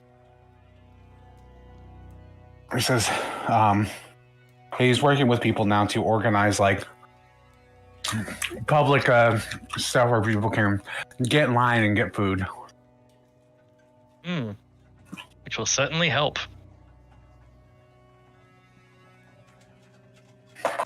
You are informed as well, Tyken, that this is very similar to what the nice lady outside the city is doing for the people out there. Aw. You would know that to be the dragon, Silvara, that you met in the town to the north. But yeah, you help them out there. But eventually you will regather. What is your plan for the moving forwards? What do you want to do? Go to the vault. I think we go to the vault. Oh, in the morning or the evening? Morning, probably. Morning. Morning. Cool. You all finish up your business for the evening? Settle in for a good night of rest. The weather is clear over the night. And as you all wake up to prepare to go to the vaults, don't need to do it now because I know Josh needs to go very soon. Yo, But you are all level 10. Woo, yeah, thank you. Level up after session though, because that'd be easier. But you all gather your things. How do you want to get to the vaults? Who do you gather? PP? Dainala? TP? Do you want to get Dainala to teleport you there, or do you want to get Tasha? Find Tasha and get her to teleport you there? options. Yeah. I'm sure Tasha will probably be interested in this as well, so... Yeah, cool. You do find Tasha without much problems. She is currently at the academy. Mm-hmm. So you find her in the morning Yep. without much issue. Let me find Tasha's token. Where's Tasha's token? Tasha's token? There she is. Hello. As you find Tasha, who's currently at the academy, not teaching, but sort of doing some research with a variety of potion brews and stuff. As you sort of walk in the morning, she looks at you all as you approach. She says, "Oh, good morning, all of you." Good morning. Good morning. Says, "Hello. I'm sorry, I'm not doing anything important here. What can I do? What can I do for you?" I need help with some teleportation. Of course you do. You need to learn this yourself, at some point. Well, I've learned some minor things, but the thing is, this is maybe the last time. Oh, I see. I hope. All right. Well, where do you need to go? Hopefully not to the east, I imagine. I'd rather not go there. About that, I'm kidding. See about that. Hmm. I need to go to the east. How far east? To the border. In the mountain ranges. Oh, that mountain. Mm-hmm. Well, that shouldn't be too difficult. I mean, you can see it from here, so easy enough. Yeah. There. All of you, and she gestures at Kalia and Ed. Yes. All of us. Okay. Do you want to come as well? Oh. Well, you are going to come, but like, do you Well, want to? I'll have to come. on? I am curious to see what's up there. Why are you heading up there exactly? I need to get my belongings back. Your vault. Yes. I am very curious. I count me in as she waves her hand and all the tables that she was working on sort of slide to the side. Shall we go? Yes. Cool. Tycoon, your token's not showing full health. I'm going to fix it. Boop. Boop, boop, boop. Boop. Sunrays. Let's go. As you're all fully rested and everything, you are leveled, so we can do that after session, that's fine. As Tasha says, all right, to the top of that mountain, here we go. Tasha waves her hands and casts the teleportation spell. Cool. There are no mishaps as she teleports you. You feel that strange tug as you are pulled from the middle of Waterdeep directly to your target location of the top of the mountain.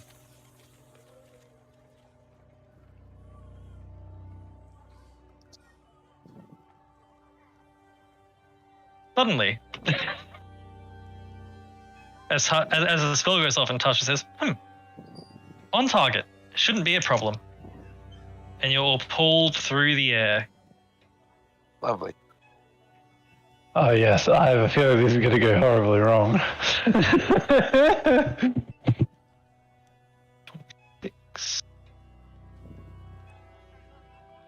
Suddenly, you all hit a psychic wall as you are hurtled through the teleportation spell. Oh, I told you. I knew that was gonna happen. Each of you take 33 points of psychic damage, Holy. Ow. including Tasha. Ow. It should be 14 now. Cool. So we all take 9. I'm pretty sure it's 9. 33 points. 33 points of psychic damage, so you will take 20 after. 19. 19. 30, 33. Oh, it should be 14. Sorry, yeah, 19. as you all feel this heavy impact of massive amounts of psychic damage, which has Archie's fingerprints all over it. Ow! Stop hitting And you yourself. all- Stop hitting yourself. As you all hit this wall, and it hurts, all of you. This hurts even Ed and Kalaya. Ow. And seemingly Tasha as well. Before you all slam down into a muddy, boggy section of deep, dark forest.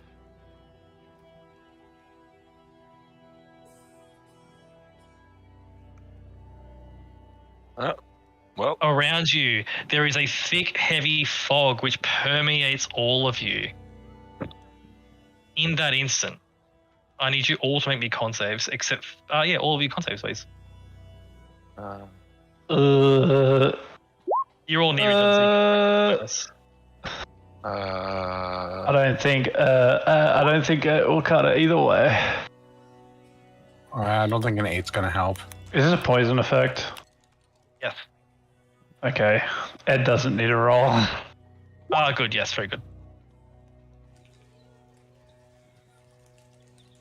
27? Oh no, it's not 27 27. succeeds. That would be Cool. So that would be a Archie, 25, not 7. Archie fails. Thanraya succeeds. Kalaya fails. Scarlet fails.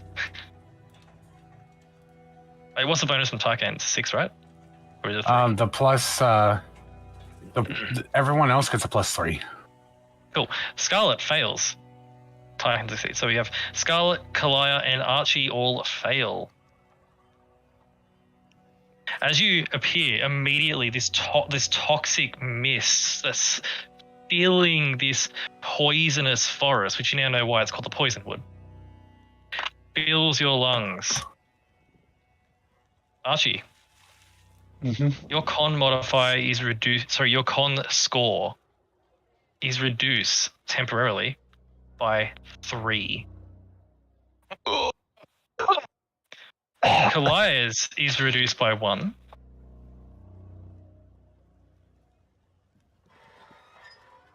goes down to 12. Scarlet, your con score is reduced by a 3. Does that mean our max Okay. HP too?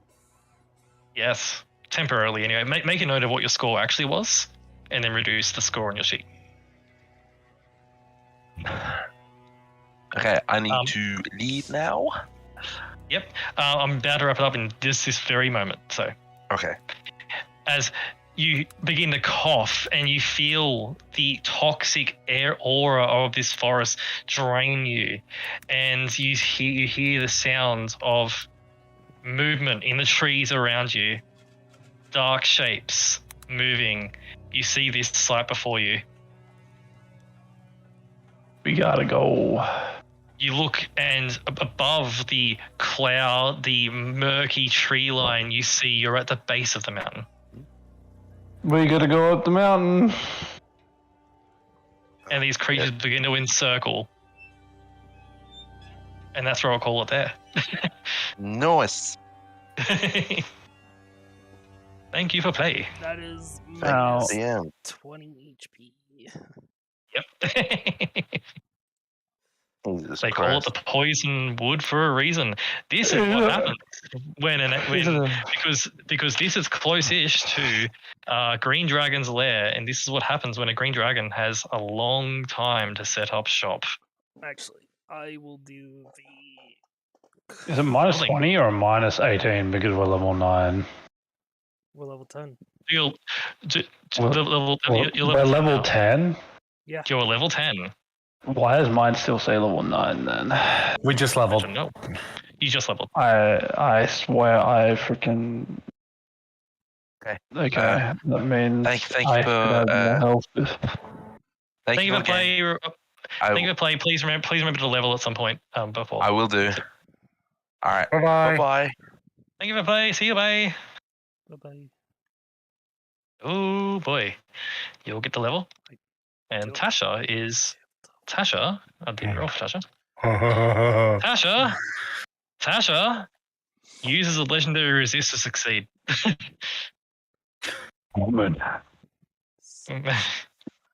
I was going to, but I failed. I succeeded, so I didn't need to.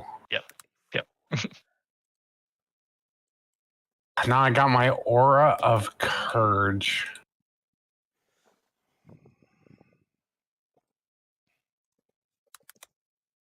You are immune to fear, I believe, right? Yep. Yes, sir. Nothing scares Tyken.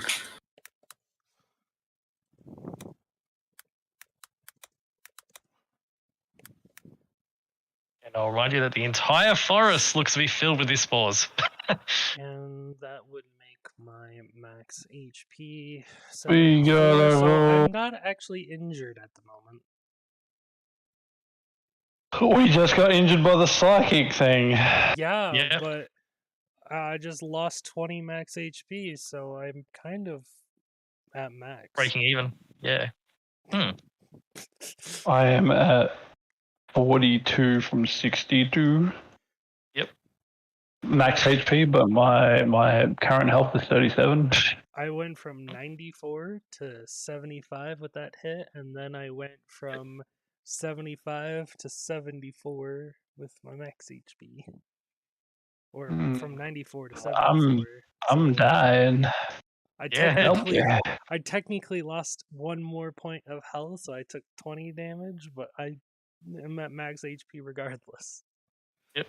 But you're in the forest, base of the mountain, top of the mountain where the vault is. And I we'll see what got an ability I've been waiting for. yay. We just got level 10, right? Yes. Like 10 minutes Yes. ago. Yes. But basically, Okay, you level up at sick. the end of the downtime section in Waterdeep. Alright. I got hold the line. Ooh. What does that do? Does that mean Scarlet dies? Does that mean Scarlet dies? Is that what happens? Creatures provoke an opportunity attack from you when they move 5 feet or more while in my reach. And if I hit Ooh. them, their speed is reduced to 0. Ooh. Like It's Sentinel, Sentinel better. without Sentinels. Mm.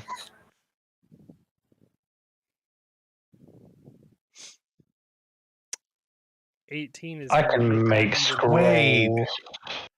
Level 18 is gonna make that even better, because it at level 18 is when whenever or you respond to a danger with extraordinary vigilance. In combat, you get a special reaction that you can take once on every creature's turn. So I basically have an unlimited amount of reactions at level Basically, 18 yes. Yep. for opportunity attacks only. But if they're moving while in my reach, I get the opportunity attack from the level 10 hold the line ability. I'm looking at the rest of the stuff I get for this class, and I am going to be dumping radiant damage. Like, you're no longer doing radiant damage, or you're doing more radiant damage. I'm going to be just like waterfalls of radiant damage. Because Yeah, next level I get improved Divine Smite, and then at my capstone, I get the whenever the enemy starts the creature in the bright light, they take 10 radiant damage. And they're already going to be taking 20, so that's a solid 30. Yep. All in Nimbus. But yeah. Actually, if you... But I hope, Dinks, you're okay with William. Oh, I'm okay with that. Like everyone going back. Like I'm like that's fucking yeah. You know, I thought. Well, the thing is, I was like, it's going to be Arkan the Cruel. There's not much champions that we know.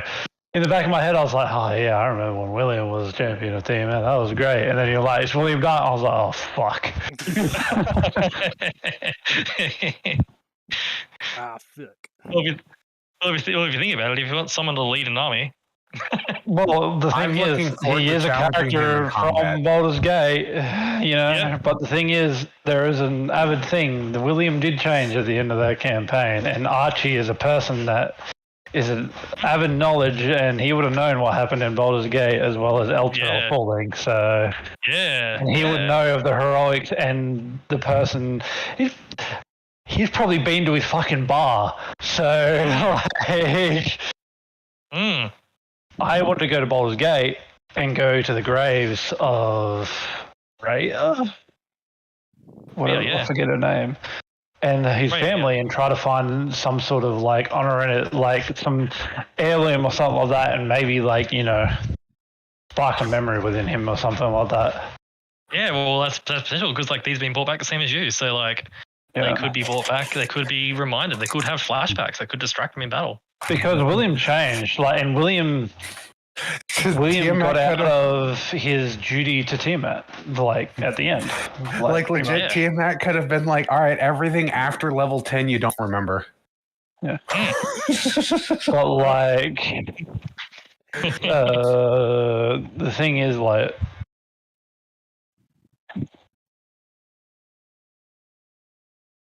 You can finish. it's something that, you know, it could happen. It's like, it's either we're gonna try to persuade him to stop, or he's going to, like, you know, like, his duty is done. His oath is done. He's going against his oath pretty much as a paladin now. So Yeah. like, as well as his family, like, he literally he died. He's passed on, and now he's back, Yep. and he's like literally contradicting his own oath. So Yep. and then we have another paladin here who's going to be like a disgruntled Warhammer dwarf and be like, "That's a fucking Gorgon," you know. Yep. No, but I thought it'd be a cool one to be in because it's like, Yeah.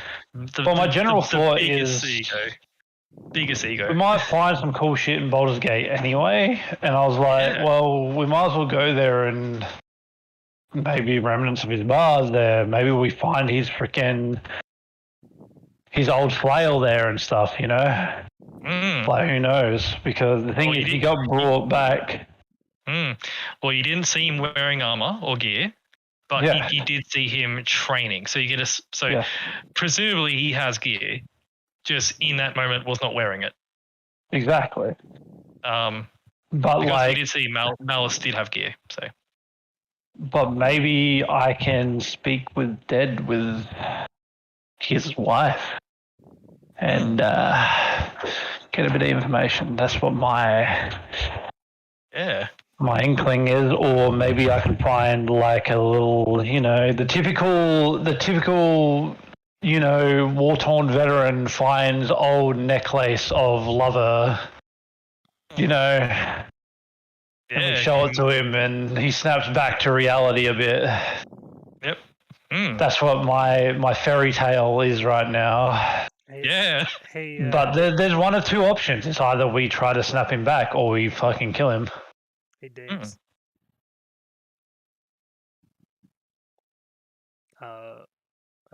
What's up?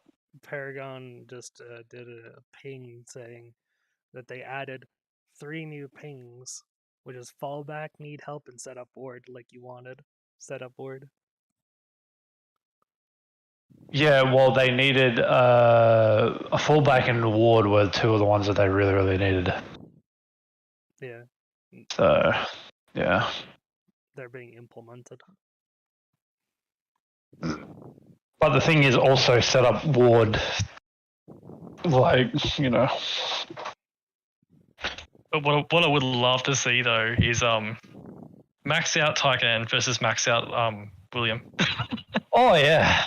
That would be Clash of the Titans right there. Yeah. I just want to poke one of his eyes out. Maybe he'll poke one of yours out Hmm. I won't allow it. for being beneath him. Because that's how he would view it as a thing as well. Like, The best line was like, "Oh yeah, they are tools for me to use," and that's it. I was just like, "Yes, that's exactly how William would Yeah. talk." yeah. Yeah, I was going back through like those sessions and having a look and seeing how William behaved and stuff, and sort of like, yeah, that's how yeah. He trained. He was a buff, and he was literally using everyone for his own games until he fell in love. So, and someone fell in love with him. And it was really awkward when a stupid old man came in and was fine with his stupid cranium rat when it was pissing me off. Hey, it's fine. He's like 70. It ain't nothing ain't seen before. Get the fuck out of here, old man. He just had to be careful. The hells. He doesn't like secrets in the hells. But yeah, like imitation is the best form of flattery, and TMS decided to imitate your little group with their own little group. Yeah. I look forward to having my paladin versus the William Dark Paladin. Like it's literally Seth versus William, and then it's gonna be me versus Malice, and then it's gonna be fucking Echo versus Stanraya, which leaves a certain someone versus Scarlet. Oh, that reminds me, I did have art of Alexi because you would know what he looks like. You haven't seen him as such, but you do know what he looked like before. Okay, sure. You would know that he's definitely a sneaky rogue type individual. Oh no, she's gonna get a sneak attack created with poison. However, he's a 6'4" mountain of a man.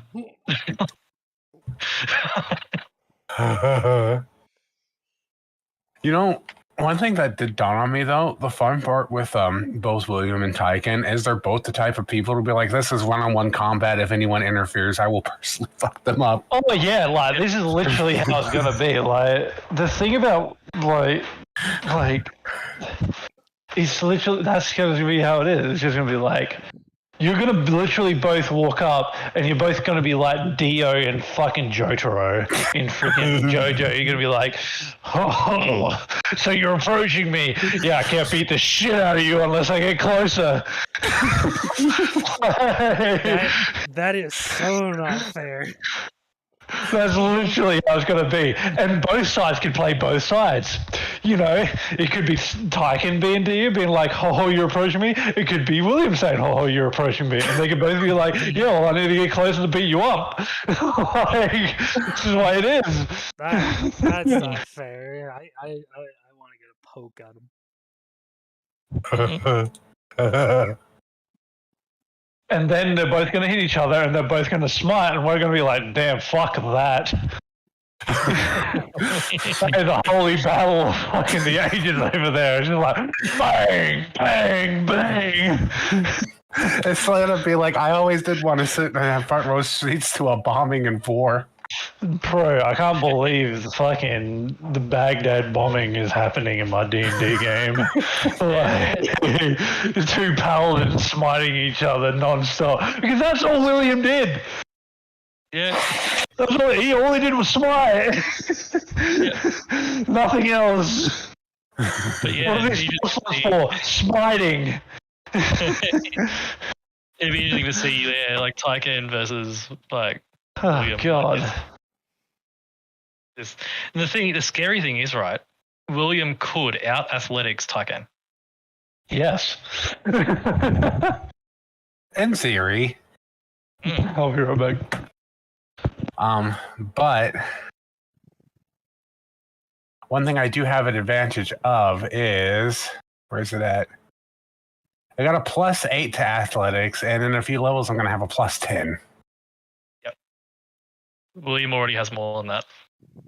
Oh, I'm sure he's probably a higher level than me, but No, he has the ability from his oath. oh, I thought that just gave him a advantage.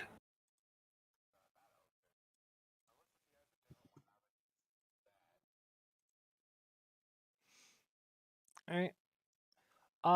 I will likely not be streaming for the next 3 days. Mostly for the fact that my work is now wanting me to work late for Monday and Wednesday, so I won't be able to stream the normal times that I stream. Tuesday is still VR, my VRRP. So the only times when I'd be able to stream is when I get back home from work, which is a possibility unless I'm exhausted. But we'll have to see. So I'll see you then, and have a nice night.